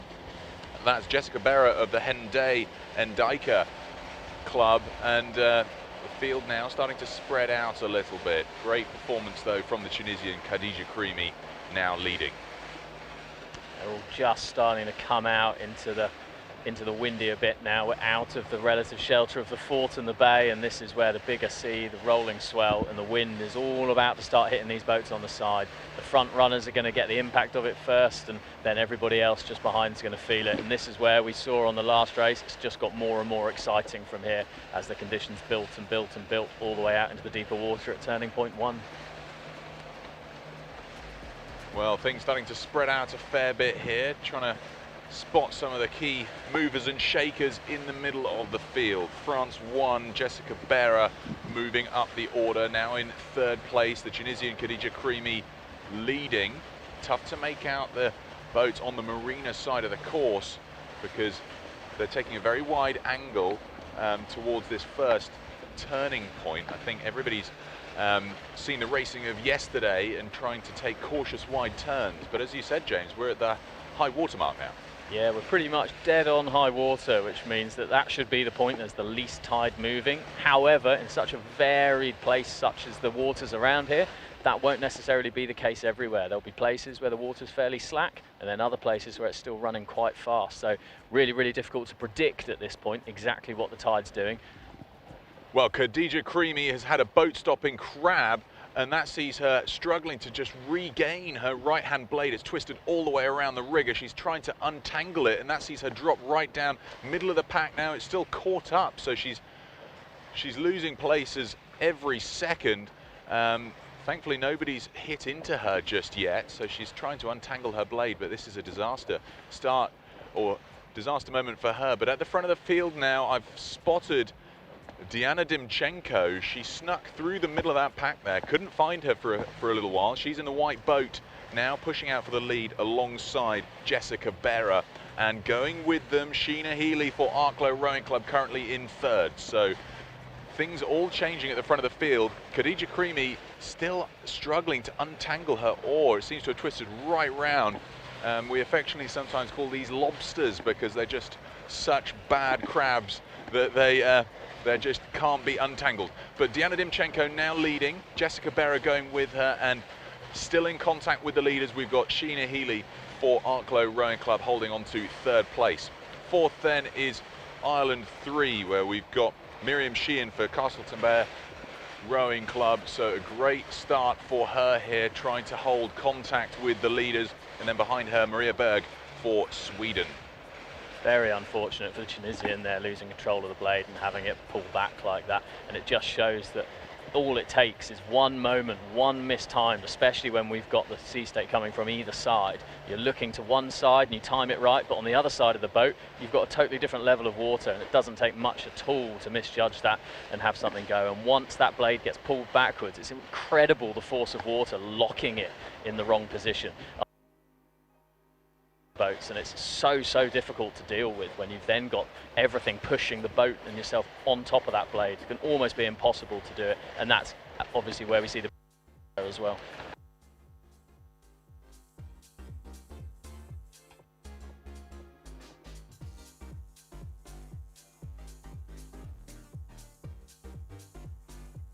Well, back to the actual race then. So Diana Dimchenko out in front, a length up on France 1, where we've got Jessica Berra, and then coming around the corner in bronze medal position, Sheena Healy for Arklow Rowing Club. Maria Berg moving up the order then. She's now in 4th place, just moving up past Miriam Sheehan of Castleton-Bear Rowing Club Ireland.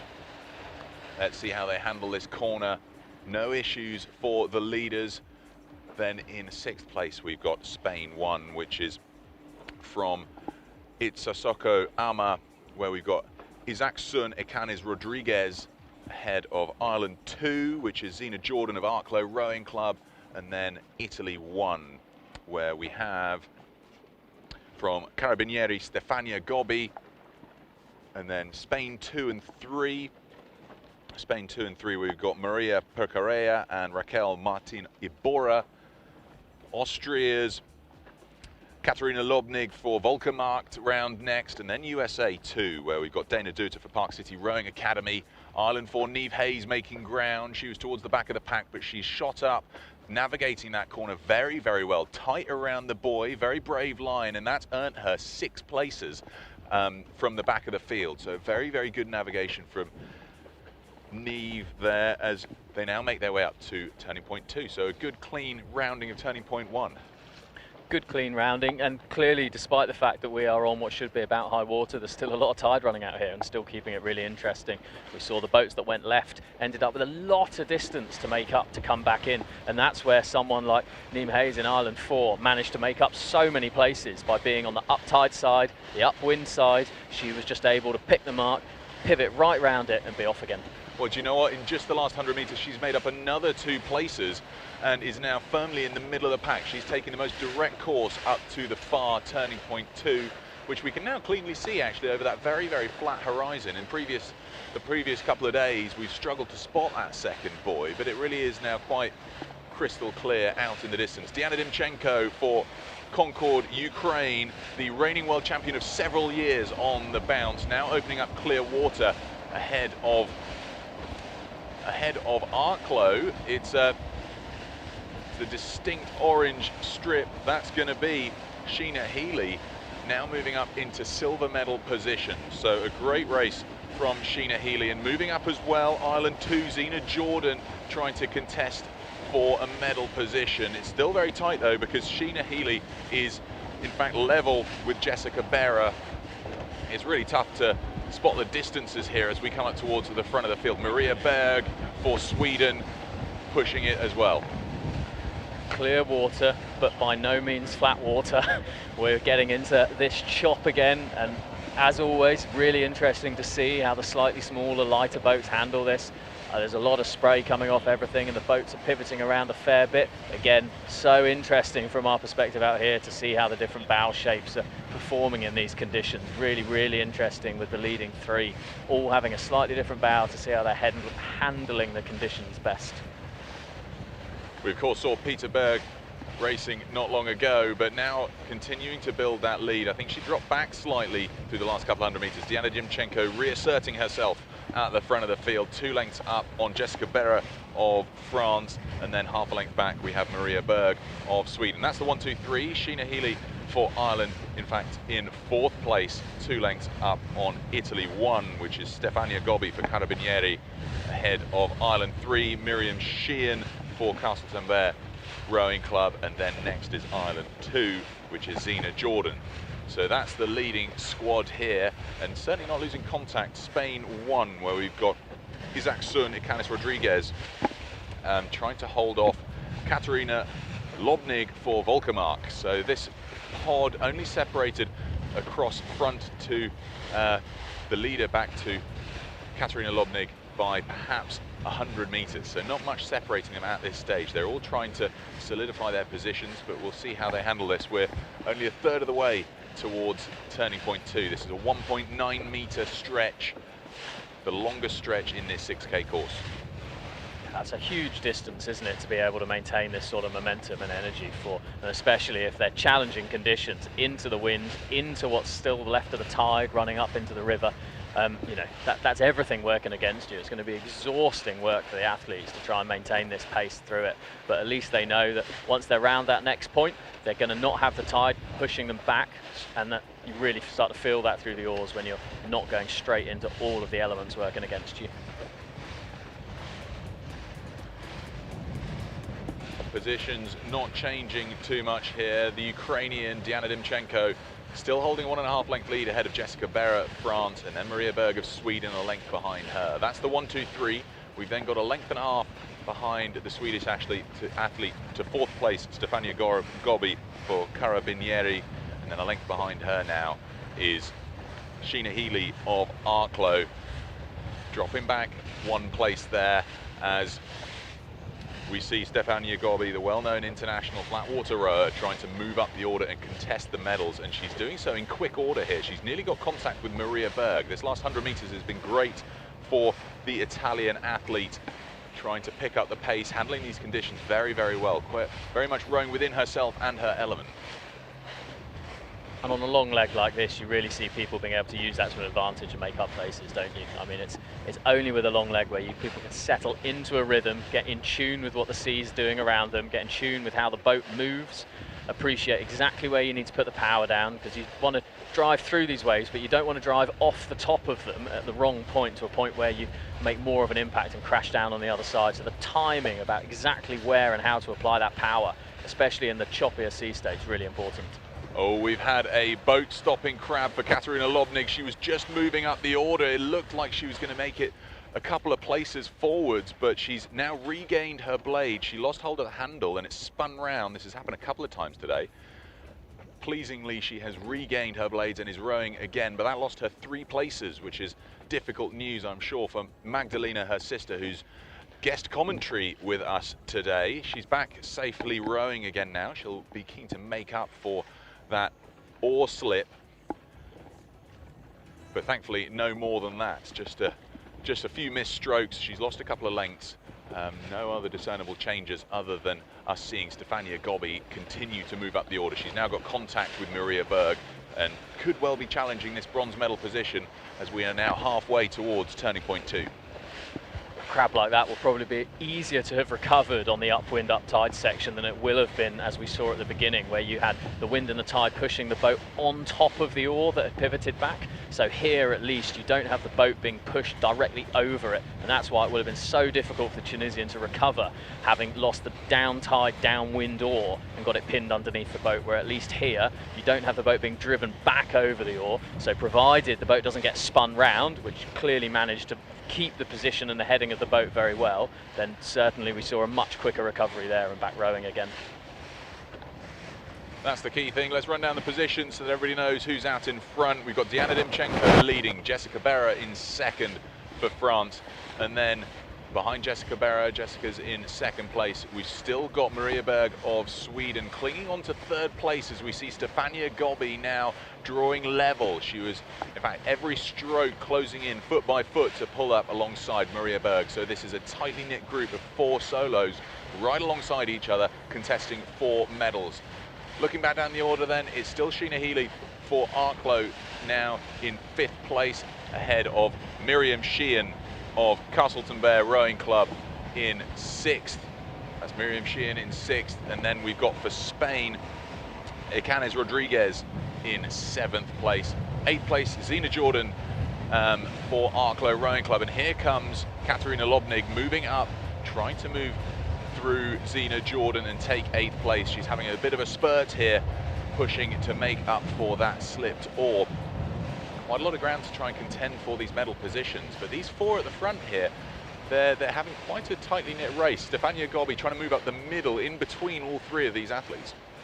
Oh, it certainly is tight up at the front. I mean, all 4 of them are bunched to within a boat length really of each other, from the bow of 4th place to the stern of 1st place, and it just looks like it's anybody's game at the moment. I think that could make the rounding of the next turning point quite exciting, although I'll be surprised if we see anybody pushing it too hard, nobody wanting to get caught out and take a risk that might end their race. So they're all in contention now, and nobody's going to be wanting to risk losing that competition. And I'm sure they'll want to see it continue that tightly through the 3rd leg and hopefully make up the positions on the longer legs where they drop into a rhythm rather than taking an unnecessary risk at a mark. Well, Stefania Gobbi is absolutely shifting. She's motored past Maria Berg, motored past Jessica Berra. She's now only half a length down on race leader Diana Dimchenko. So Dimchenko is going to be considering her options here, because if Gobbi can maintain this boat speed, it really is going to be a power endurance test for both of these athletes to try and win over the World Championship title for the women's solo for 2021. Diana Dimchenko reacts slightly here, and she's upped the pace a little bit. She'll have seen Gobbi coming, and this push for the front is opening up or increasing that clear water margin back to Sheena Healy, who's currently still riding in 5th ahead of Miriam Sheehan in 6th. Fantastic competition to still have it this tight at the front. Normally at this point we've seen a couple of clear leaders break out with a few boat lengths, but to have everybody within 10 meters, really, really exciting, and probably a level of competitiveness that we haven't normally seen this far through the race, I don't think. A little bit further back in 6th place, we've got Miriam Sheehan, and then Katarina Lobnig is starting to move up the field. She's drawing level alongside Ikanis Rodriguez, and that's the battle for 7th and 8th. Ikanis Rodriguez alongside Katarina Lobnig. So Katarina Lobnig really did not like dropping back ever so slightly there. And we're right at the far end of this 6K course now, down by turning point 2. Stefania Gobi now trying to take the lead. She's pretty much level with Diana Dimchenko. So this is going to be the battle as they round the furthest point here, which is 1.9K away from turning point 1, which is 1K away from the start. So we're essentially 3K into this 6K race, this turning point 2. Our halfway marker before they start to make their way back inshore, and then they'll tackle that series of slaloms or chicanes through the buoys around the Fort de São Julio de Barra here in Oeiras, Portugal. Beautiful scenes, but we're going to catch up with Sebastian. Sebastian, you've got Magdalena up there in the tower with you, and that's Katarina Lobnig's sister. So be interested to hear how she's managing to track Katarina's race here, and maybe what she's been doing in training to be able to put down such a great performance despite that slipped oar. Well, thanks, Peter. Indeed, I have to ask Magda first. What about her heart rate when that crab happened there? I'm really nervous, and I can't see her stop. It's really hurting when I see that, but she managed to get back to the rhythm, and she's closing up, I think. And yeah, training. I mean, she's the first time in the coastal single, and she really hates wave, indeed. So yeah, she's having a hard time out there, but I hope she can still close up to the others. Yeah, so hating waves and still competing out there, that's a very brave move indeed after you had to stop racing in the double after your injury. That's why you're up here with me. So what do you think? She's moving quite nicely. And then, but ahead of her are also some world-class athletes. World-class athletes. What do you think she can do, your sister? I hope she can fight for a position in the top 5 or so. It would be nice, but it's also nice to see Diana in the front. I mean, she's a good friend of mine. We spend a lot of training together. It's good to see her being on the top. Yeah, but also we saw just a moment ago Jessica Barra being, not to say aggressive, but really being on the move. Really cool rowing from her. Yeah. And also Stefania Gobi from Italy, whom we have seen competing at the Tokyo Games in the women's quadruple scull, taking a 4th place there, now moving into the coastal single. Good race from her. And then, not to say a veteran, but a very experienced athlete, Maria Berg from Sweden. She won a medal some years back in this boat class, obviously back on form. We get some replays now for you on the screen, whereas both our commentators and also the TV crew reshift positions a little bit to allow for a good transmission. So that's why we see the beautiful situation earlier on this morning.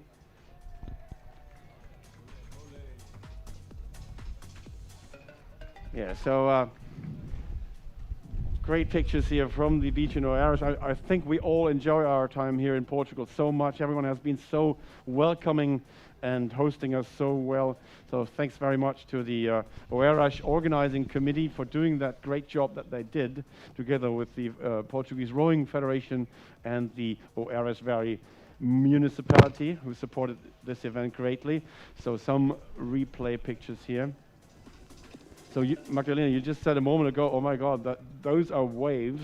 But as you saw yesterday, they can even be higher. Yeah, so let's go for wave training a little later on.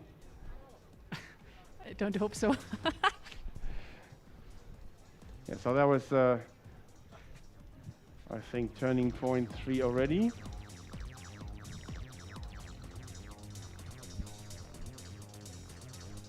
Yeah, so beautiful coastline here.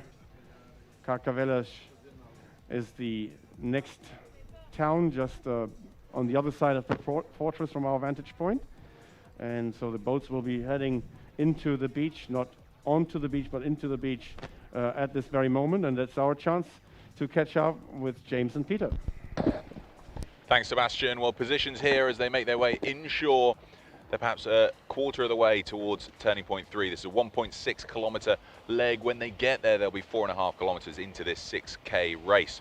Out in front, Stefania Gobi has really established a strong lead here. Diana Dimchenko still in silver medal position ahead of Jessica Berra, who's clinging on to bronze now, as we see Maria Berg trying to stay in touch with this leading pack and a possible medal for her. Sheena Healy for Arklow Rowing Club still holding on to 5th place ahead of Miriam Sheehan in 6th. Katerina Lobnig now moving up in 7th place. She's moved up past Rodriguez to take 7th place just behind Sheehan. So it'll be interesting to see how this third leg pans out for these solos. Slightly different conditions here, perhaps easier rowing, but as you say, James, a bit more spread out. A lot more spread out. I mean, I think only in the last 30 to 60 seconds we've really seen the leaders make a big split between left and right of the course, and I'm not entirely sure who's seen where they're going and who hasn't. It's really, really hard to tell at this stage, but I think there may be some big winners and big losers out of that split. There's probably a good 100 meters between the left and right most of the front four, and seeing as they're all aiming for the same point, that's a lot of extra meters if you're rowing the long side of that triangle. It's going to be really, really interesting. Again, quite sloppy conditions coming in from the side, which makes it hard to keep the boat pointing in the right direction, gets lifted up, pivoted a bit. Again, I think we're seeing it more with the lighter boats that don't sit as deep and heavily in the water and get more affected by those little swells and pivots. So really, really interesting. Well, they're heading towards turning point 3, which is right in front of the Capricciosa restaurant bar on the Carcavelos beach here in Oeiras, Portugal. And with there being quite a few yellow buoys that they'll be making their way around alongside that section of coastline, it could be quite tough to identify the correct one. Identifying the correct one will mean that they can try and at least target the straightest course possible in towards the Carcavelos beach. Absolutely, and it's conviction and confidence in your ability to have picked out the right mark and then aim for it and be happy that you're making the right course towards it that really makes a difference here. If you've got a little seed of doubt that you're not sure you're aiming for the right place, constantly checking, constantly having to the navigation rather than the rowing, then that can really affect your performance over such long legs. Those that have got confidence in their skills, confidence they're easy to be the ones that do best, as long as they indeed pick the right mark. Down through the position, still out in front, Stefania Gobi ahead of Diana Dimchenko in 2nd. 3rd place, Jessica Berra ahead of Maria Berg in 4th place. 5th is Sheena Healy of Arklow. 6th, Miriam Sheehan. Katerina Lobnig ahead of Ikanis. Yeah, guys, we slowly fade you out until you have reached a better position. Oh, that was a quick dive. We just had a very nice young lady here on the screen, but she quickly went out of sight here. So, ladies and gentlemen, let's have a little bit of a play here. Do we have any Irish fans here on the set? Oh, there are 1 or 2, right? And some French, maybe? Vous parlez français? Oui, a few. And where are the Italians? Where are the supporters of Stefania Gobi? Great stuff. So next time, we try to get that a little bit better here, but beautiful pictures nonetheless.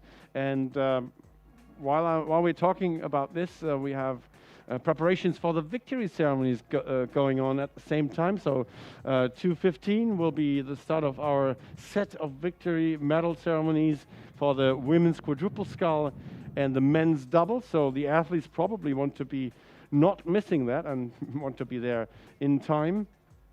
So let's try and catch up with James and Peter.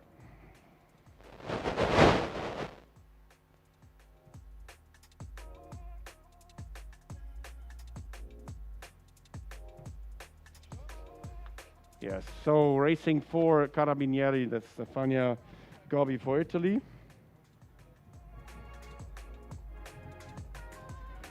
(26 years of age.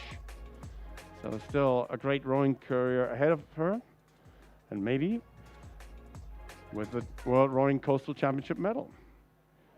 Oh, that's Diana Dimchenko, one of the most experienced coastal rowers, actually the defending champion, but also she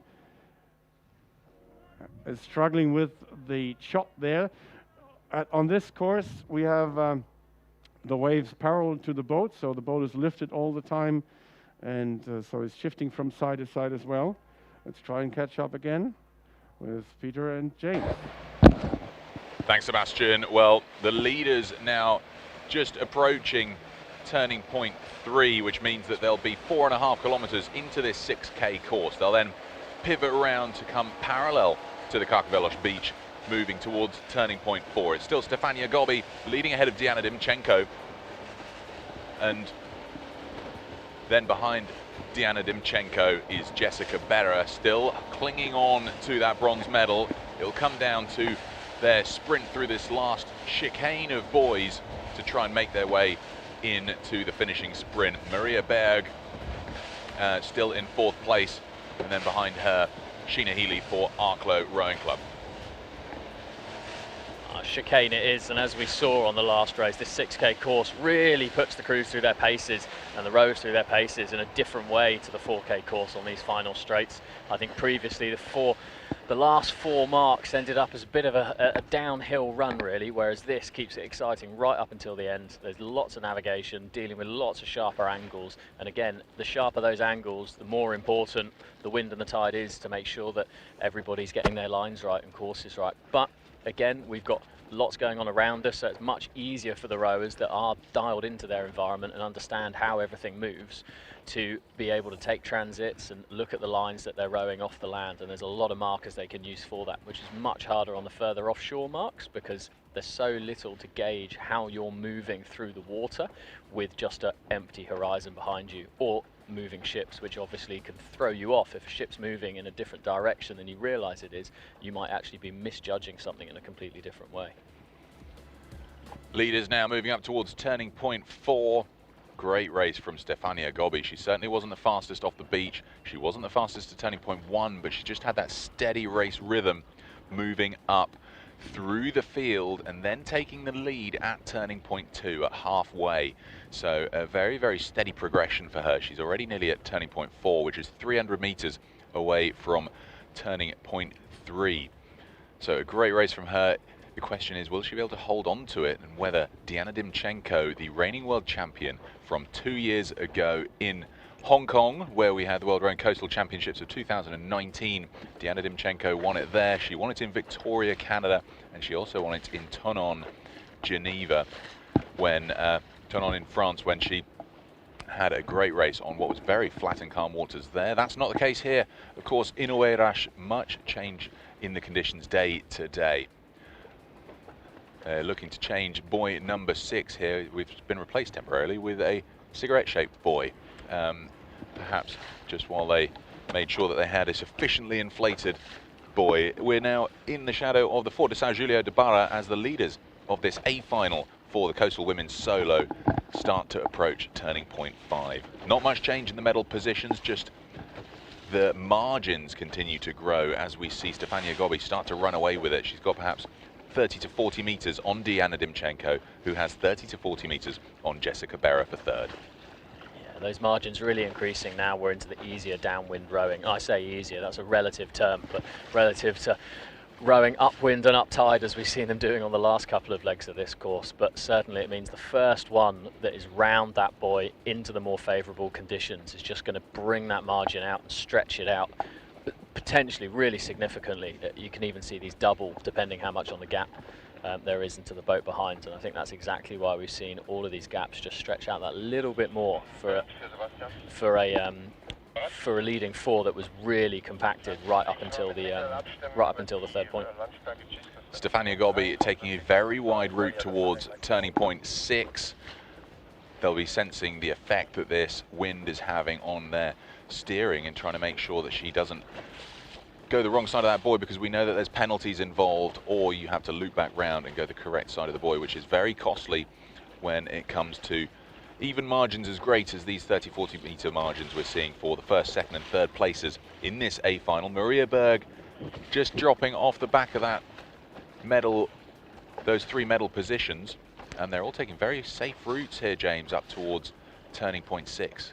Yeah, very safe. I mean, there's a lot of distance between these leading 4 boats, but not enough to miss a mark or get a 60-second penalty, that's for sure, which means that it would only take one small unenforced navigational error to really change the order up front. So I can't see anybody wanting to push it too close. They'll have felt the effects of the wind and the tide on that long stretch between turning point 2 and 3, and really appreciated and had the time to appreciate quite how much effect it has and how many corrections they were having to make. So I've no doubt that they're really well tuned into the environment by now this far through the race, and as long as they appreciate how it's affecting them and affecting their boats and constantly adjusting their appreciation of how they're being pushed, then yeah, really good performances.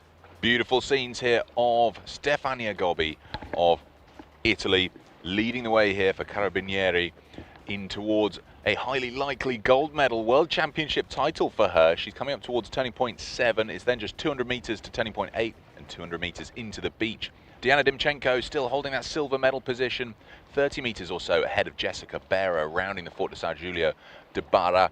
And then we've got maybe 50 meters back to Maria Berg, holding a steady 4th place ahead of Sheena Healy of Arklow Rowing Club. A very steady race for Sheena Healy.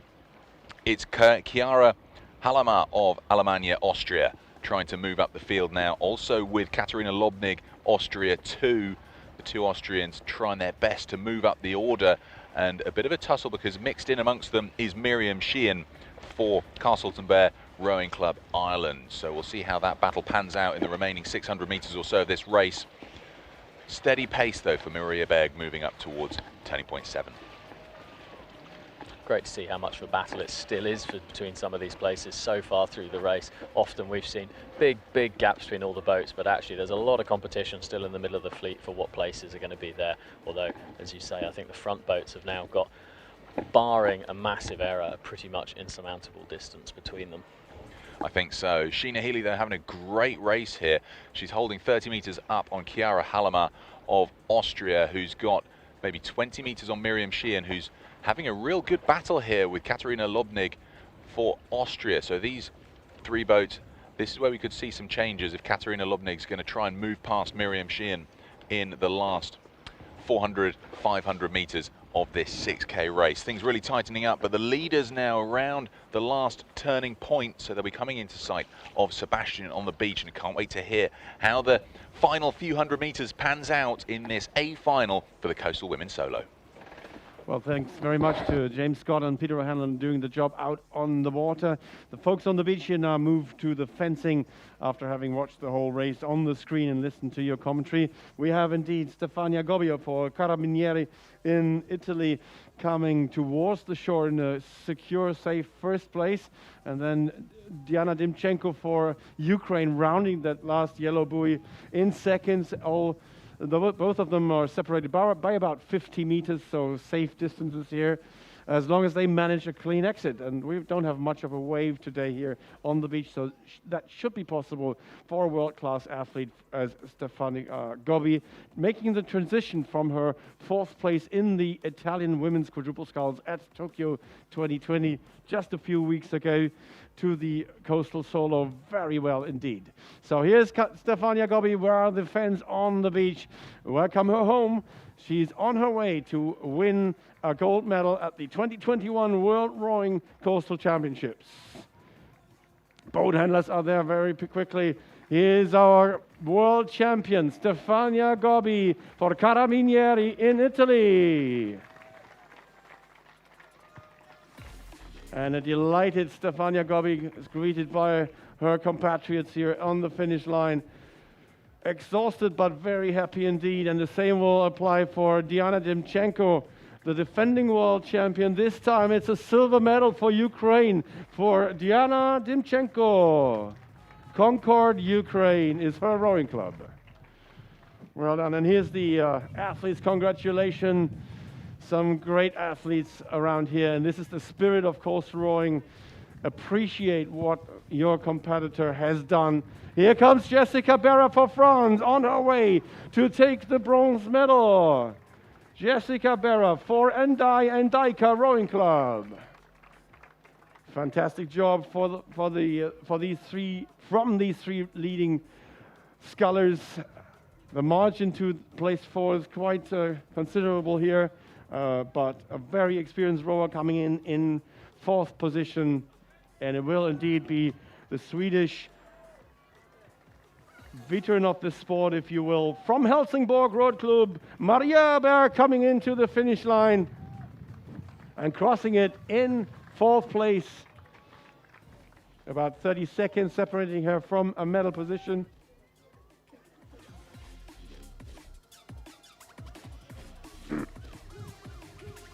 So next to come in is Island 1. Island 1 in the women's solo. That's Shona Healy for Arklow Rowing Club, making her final sprint. What a fantastic 5th place that is for Ireland. And here is Katarina Lobnik for Austria, her debut in the women's solo. Sorry, wrong. I mistook it. It's Chiara Halama just beating her compatriot. And here is Katarina Lobnik. So, Chiara Halama, and then it's Katarina Lobnik finishing in 8th place, just beaten on the line by Ireland 3. That is Castletown Beer Rowing Club's Miriam Sheehan taking 7th place. And now we have also Spain 4. Ignacio? Yep, Spain number 4. It's Mediterraneo del Maga, Carlota González Gil. Also arriving, Spain number 1. It's from the club Ama Itasoko, Izaskun Rodriguez.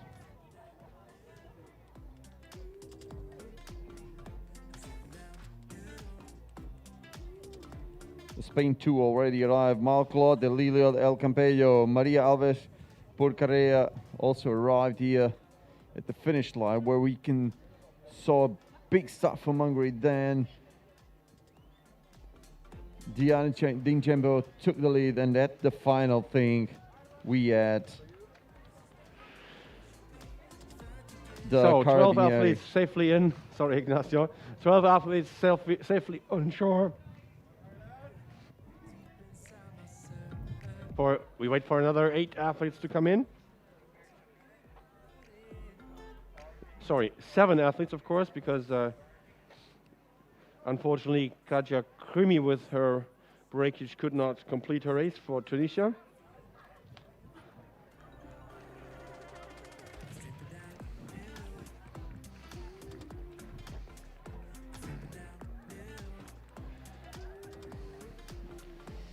Spain 3, that was from Mediterraneo de Malaga, Raquel Martin Iborra, coming in 13th place. Then for the United States of America, we have USA 1 being Bear Island Aquatic Center, Hannah Waymond Steele, coming in 14th place. 15th in the world ranking for Spain. It is Spain 5, which is for Real Club Marítim de Barcelona, Cristina Valdes Serrano.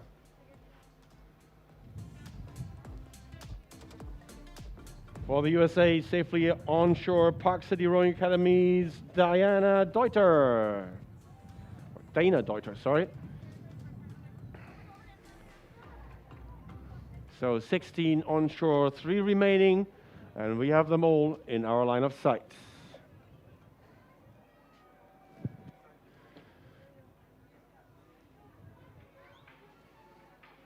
So here comes Great Britain 7. From Exmouth Rowing Club, we have Marie Guingouin.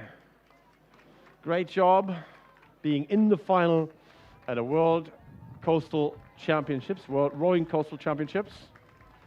And here comes the sprint for Ireland. Niamh Hayes from Galliflash Rowing Club, finishing in 18th place. So, and the last athlete has been pushed by the current a little bit to the left side of our beach.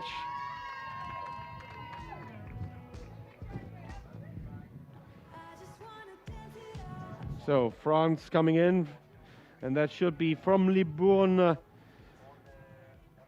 Lucie Renaud-Liat. And she makes her way to the finish line. Ladies and gentlemen, our last athletes in this final. So 19th place overall for Libourne Rowing Club. Lucy Renaud-Liat finishing her race here. And as I mentioned before, next year the whole Masters rowing community will head to Libourne to celebrate the World Rowing Masters Regatta there in September 2022. So thank you very much, dear athletes. Great job done on the water. That was the final of the women's solo at the 2021 World Rowing Coastal Championships in Oeiras, in Portugal. Grande regata tivemos aqui, com um arranque fortíssimo da Tunísia, como falava há pouco. Depois, a campeã do mundo da Ucrânia toma a liderança da corrida e depois acaba por ser batida pela remadora italiana dos Carabinieri, a vencer e a tornar-se a campeã do mundo do ano de 2021 aqui em Oeiras. Às 2h15, portanto, aqui por mais de meia hora vamos dar início à entrega de medalhas deste Grupo A às 2h15, por isso vamos juntar aqui em frente ao nosso ecrã para a entrega de prémios. So at 2:15, we want to start with our first of three medal ceremonies. It's going to be the women's quadruple scull, starting this at 2:15. So we need all the medal-winning crews behind the big screen to get ready for a lineup for their victory ceremony. So the medal winners of the women's quadruple scull. And after that, we continue with the men's double sculls victory ceremony. And finally, for this first set of medal races, we finish with the women's solo. Next final on the water, though, is at 3 p.m., which is the women's double sculls, followed by the men's men's single sculls, men's solo, then the men's quadruple sculls, and the last race of our World Championships is the mixed double sculls at 5:15, and then we have the medal ceremonies all one after another at 6 p.m. Ora, voltamos então às 2h15 para a entrega de prémios e depois às 3 para iniciarmos as finais do Grupo B.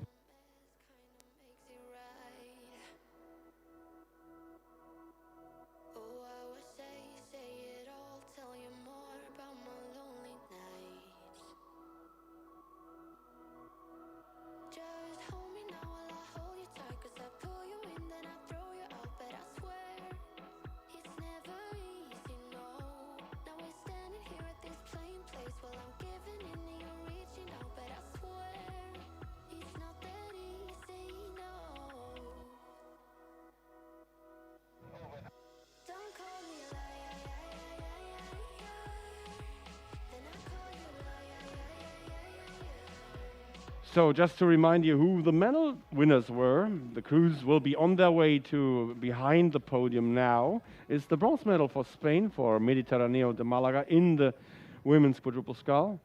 And then there was the silver medal, or will be the silver medal for Libourne, and the gold medal for Ukraine. And then we will see on the podium for the men's double, we will see Spain from Sevilla in the bronze medal position. Silver medal will be awarded to Canottieri Padova, and then the gold medal will be awarded to Stockholm and Höganäs Row Club. So please, let's get together very shortly after, behind the big screen.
solo gold medal to Alberto Santos for the silver medal for the junior men's.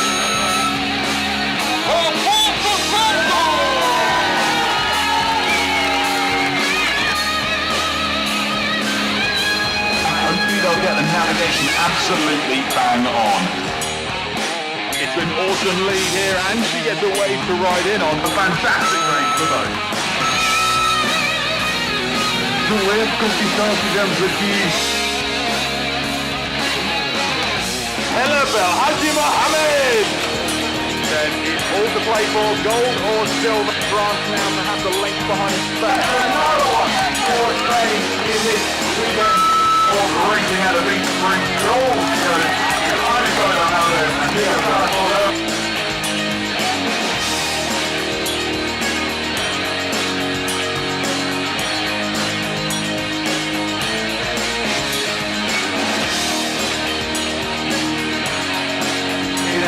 Here comes in, for yes, it's the Steve Royale. She's got it out here.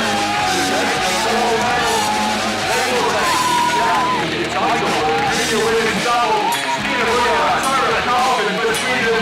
They take the gold in the 2021 World Rowing Feature Final for the junior women's double. A super performance.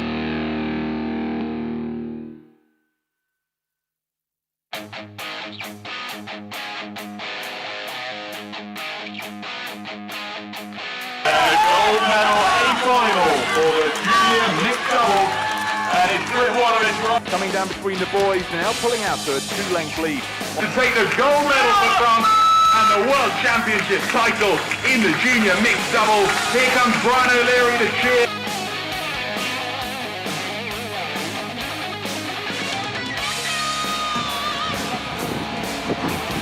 Start only a quarter of a length or so down towards the first slalom boys. Final, the gold medal final of the mixed Coxed Quadruple Sculls event. Spain leading by perhaps a length. We have Ramon Gomez Codilla coming in to take the win for Spain in the coastal mixed Coxed Quadruple Sculls. They take the gold.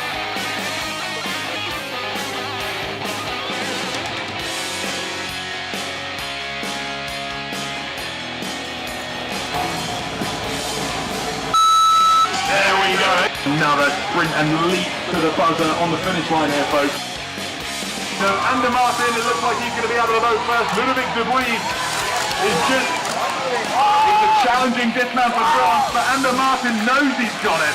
Spain takes the win in this 2021 World Rowing Beach Sprint Final for the mixed doubles girls. Sprint Final champions. Vencedores da medalha de ouro e campeões mundiais de remo no mar nos Beach Sprint Finals 2021, Spain! Here we go, the A final for the men's solo, and it's a fantastically fast start for the sprinter Giovanni. That could not have been faster for the Italian. He's already 4 strokes in. Chetelborg just getting up to speed here now. So here comes Giovanni Ficola for Italy, gold medalist in the men's solo. A fantastic performance. So much support, and coming in for silver medal, Chetelborg for Norway. A great race for him, silver medal. Representing Italy, Giovanni Ficola. There we have it, we're underway with the last race of the 2021 World Rowing Beach Sprint Finals here in Norway. That's Canada, France, Brienne Miller and Maya Cornu-D'Anjou. And it's such a quick start for Cornu-D'Anjou.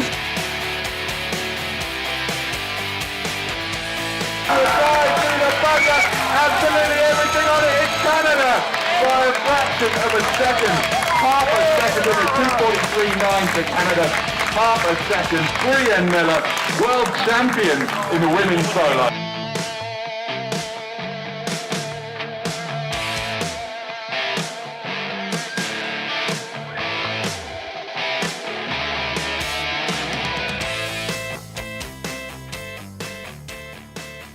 My vote would be humbling.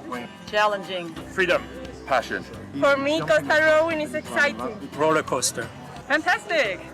Awesome! Coastal rowing is an adventure. Pain. Wild. Fun.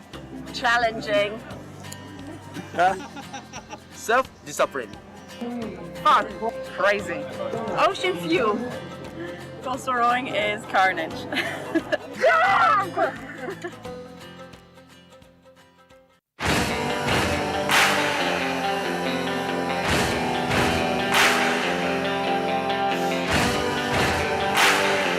On 57th, it's been really amazing though. A lot of people around here and the atmosphere is it's awesome. So it's amazing to be here. It's been awesome. The race course is great and the waves are huge, which is exactly what we want for coastal rowing. Yeah, even better than we expected. Yeah. We had a lot of fun out there. Worked really hard. Yeah. We're advancing to the A final. So. And it's way crazier than I thought it was going to be, but it worked out well for us today. First impression is here cool. It's nature. It's big water. She's playing with us. It's cool. Impression cool. I'm happy because every race, every time different and so always funny. I think my first impressions are that it's why don't we all be doing coastal rowing all the time? It's fantastic. I think it seems like a really well-run event. On the beach, everyone's sharing and there's a kind of great community atmosphere. It's really fun getting out into the sea and kind of whipping up and down, and boats are flying around, there's blades going up and down, and it's all kind of really fun. So first impressions, this is great. We had luckily a really good start and got just a little bit away from the other boats and managed to get a good line for the first buoy. And then at the first turning point it was tight that we managed to get the right side of the buoy. It's awesome. It's incredible. There's a lot to learn. One of the steepest learning curves was to put my height up as much as possible. You end up in a trough in the middle of two waves and you cannot get your blade out, but it's incredible. Yeah, so much fun. Always different. And as Ollie said, I mean, I don't know why we don't do this all the time. I think it's a very nice event. It's a little bit cooler than a general regatta. It's a little bit more fun. It's not so. Not everyone is so stiff. I think it's a little bit cooler. And before the first bowl, we had a crash. We were on second place, and then we broke our scull. It was just on one piece. So till the next bowl, we could row with this skull, but then it was gone, and then my partner had to start sweeping, and yes, I think 3 kilometers were swept with one girl in our boat. You know what? It's been just completely a world away from what we normally do. We're used to just the most simple 6 lanes, 2,000 metres in a straight line. Now it's, well, however many lanes you choose, I guess, around this 4K. Just one big lane. Yeah, one big lane. All your lane. It's really interesting trying to go around the boys. I'm kind of nervous about how that will be on Friday when we race. I think it will be so much more going on than what we're used to, but it's just brilliant. There's just something happening everywhere you look. It's just great. But like Ollie said, I've just loved the community and the vibe and atmosphere here. Everybody, compared to the wild-rowing events I've been to so far, which are quite serious, of course everyone here still wants to do well, but they're getting on, making friends from other countries, sharing equipment, helping each other out. I've had a great time. Yeah, when we were coming in for our first session, so we're getting used to how you boat in and off the beach. As we were coming in and the marshals were sounding shots, what to do was great. As we came in, just like a whole group of different rows and supporters that came and helped us get in. I'm worried about you. Yeah, they probably were. They probably saw sort of aging, doesn't know what he's doing. But it was just really nice, you know. And then again, you know, we then put food down, and we could help someone else coming up the way, which is really nice. That's it.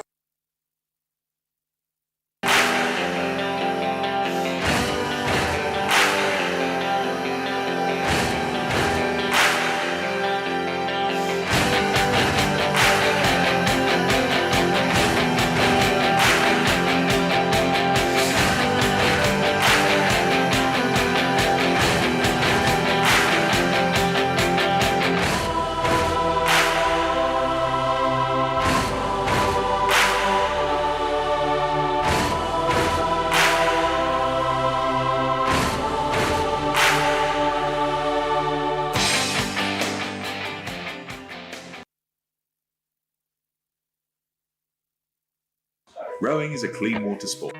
World Rowing is proud to partner with the WWF, the Worldwide Fund for Nature. The WWF is working to protect freshwater ecosystems and improve water access, efficiency, and allocation for people and the environment. OARASH is proudly hosting World Rowing Beach Sprint Finals and World Rowing Coastal Championships in 2021, during which all of the participants are following a series of green rules. Everyone is using their own bottles instead of disposable, filling their bottles at the dispenser at the venue. They're taking their rubbish with them and also helping to clean up their beaches. Everyone is going digital and paper-free, using the organising committee's website where everything they could possibly need is put online.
Don't miss European Coastal Challenge. In Marina di Castagneto. Register now.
One, two.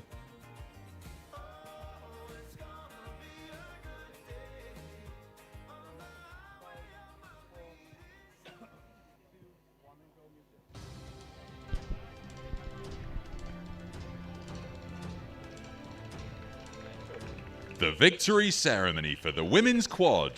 Cerimónia de entrega de medalhas do quadrisculo feminino com timoneiro.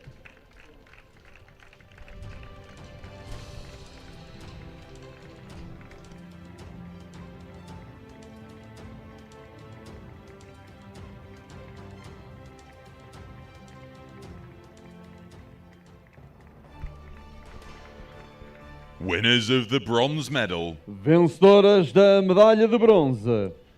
Mediterránea de Málaga, Spain. Mediterránea de Málaga, represented by Mediterrâneo de Málaga, representado por Felipe Tomé. Teresa Méndez Díaz Moreno. Celia Miguel Gómez. Natalia Miguel Gómez. Marta de las Heras Hambrino.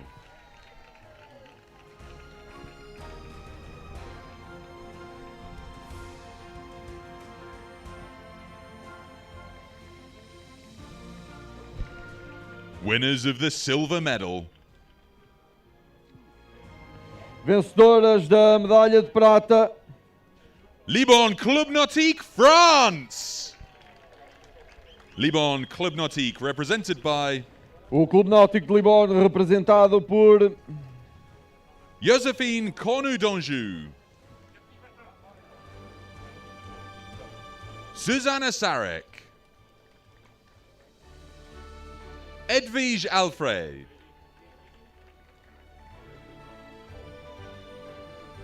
Remy Chatanier. Maya Cornu.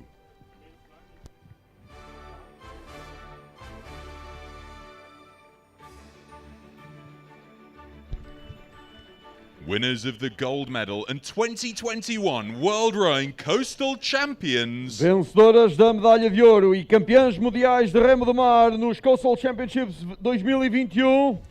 National Guard Ukraine. National Guard represented by A Guarda Nacional Ucraniana, representada por Oksana Golub.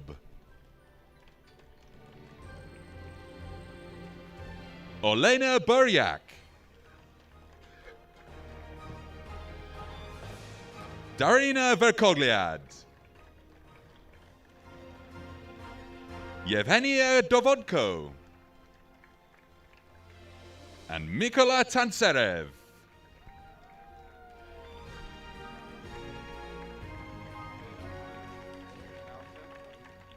Ladies and gentlemen, the national anthem of Ukraine. Senhoras e senhores, o hino nacional da Ucrânia.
Our medalists. Uma salva de palmas para as nossas medalhadas.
watch the sun go down over the same old town, like so many times before. We look at the same old stars, battle the same old wars, like so many times before.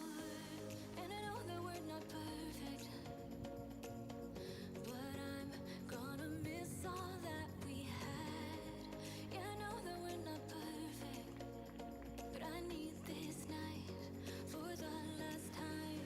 Stay, stay. Know you're gone in the morning, but I'll be okay if you stay. Stay. Know you're gone in the morning, but I'll be okay if you stay.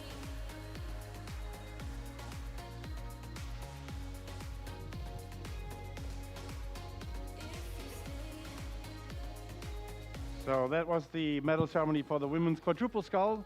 We will honor the men's double scull very shortly, so stay with us. Vamos passar à entrega de prémios dos doubles masculinos dentro de alguns instantes.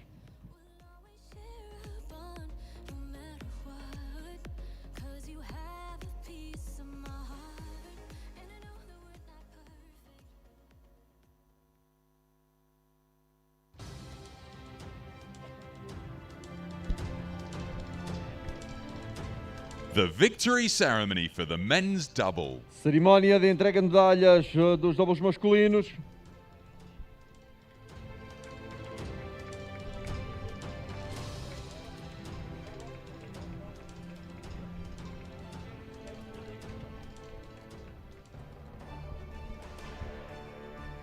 Winners of the bronze medal. Vencedoras da medalha de bronze. Real Círculo de Labradores de Sevilla, Spain.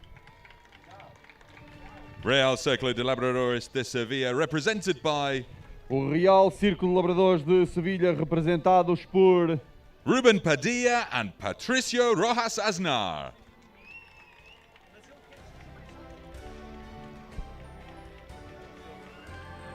Winners of the silver medal. vencedores da medalha de prata. Canottieri Padova, Italy.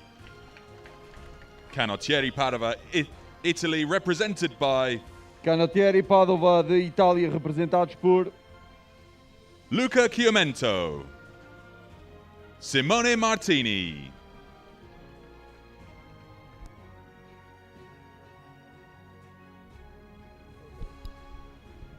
Winners of the gold medal and 2021 World Rowing Coastal Champions. Vencedores da medalha de ouro e campeões mundiais de remo do mar nos Coastal Championship 2021. Stockholm and Höganäs, Sweden. Stockholm and Höganäs represented by Estocolmo e Höganäs, representado por Eskil Borg and Dennis Gustafsson.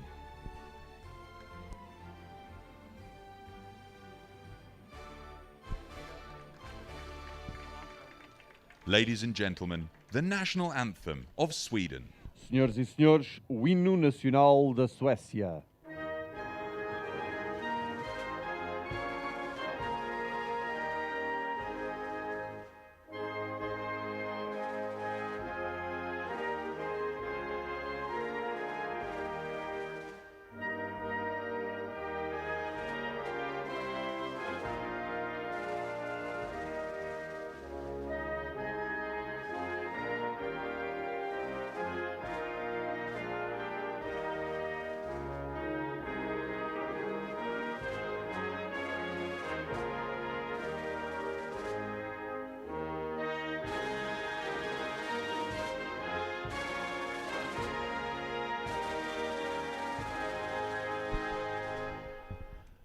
Let's hear it for our medalists. Uma salva de palmas para os nossos medalhados.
like a goddess, come my way, my way, my way. Your hips on the move, only a real one can do what you do. I caught a body, but you was the shooter. Damn.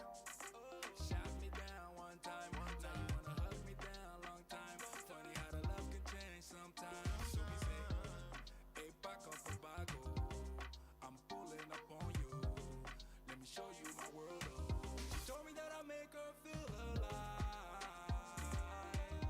I can see the goodness in your eyes. We can take a trip, just you and I. You got me. Oh my, oh my.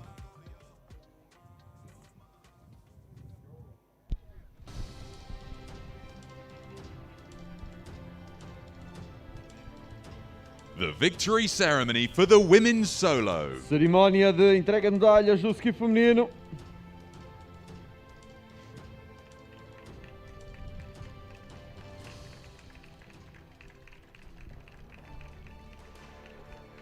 Winner of the bronze medal. Vencedora da medalha de bronze.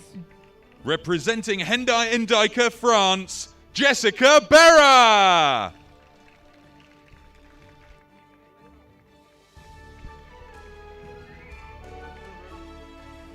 Winner of the silver medal. Vencedora da medalha de prata. Representing Concord, Ukraine, Diana Dimchenko.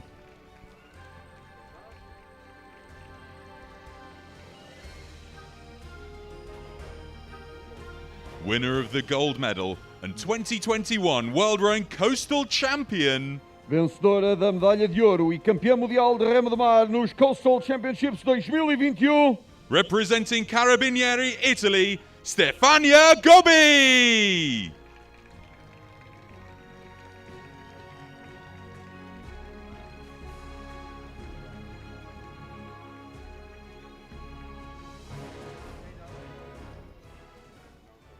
Ladies and gentlemen, the national anthem of Italy. Senhoras e senhores, o hino nacional de Itália.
Ladies and gents, let's hear it for our medalists. Uma salva de palmas para as nossas medalhadas.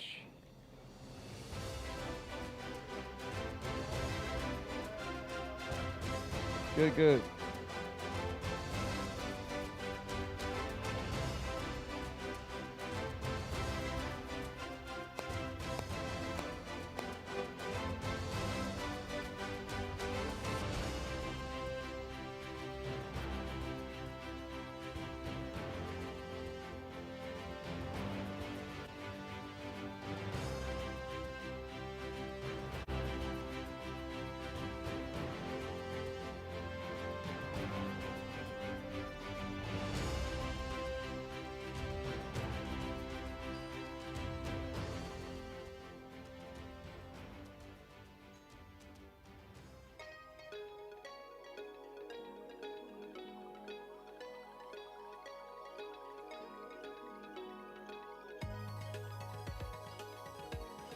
So, ladies and gentlemen, that concluded our first set of medal ceremonies for the women's quadruple, the men's double, and the women's solo. The next race, the next group of 4 finals will start at 3 p.m., so just under 45 minutes from now. The women's double the men's solo, the men's quadruple sculls, and finally the last race will be the mixed double sculls at 5:15. Medal ceremonies then at 6 p.m. So a little bit of a break here until we restart racing at 3 p.m. Ora, com um pequeno intervalo de cerca de 45 minutos até às 3 da tarde, quando vamos começar as 4 rondas finais deste Grupo B, onde vamos ter as duplas femininas, o skiff masculino, o quadricontineiro masculino e também a dupla mista, para concluirmos em beleza às 6 da tarde com a cerimónia de entrega de prémios deste Grupo B. Portanto, voltamos às 15 com mais competição aqui em Oeiras.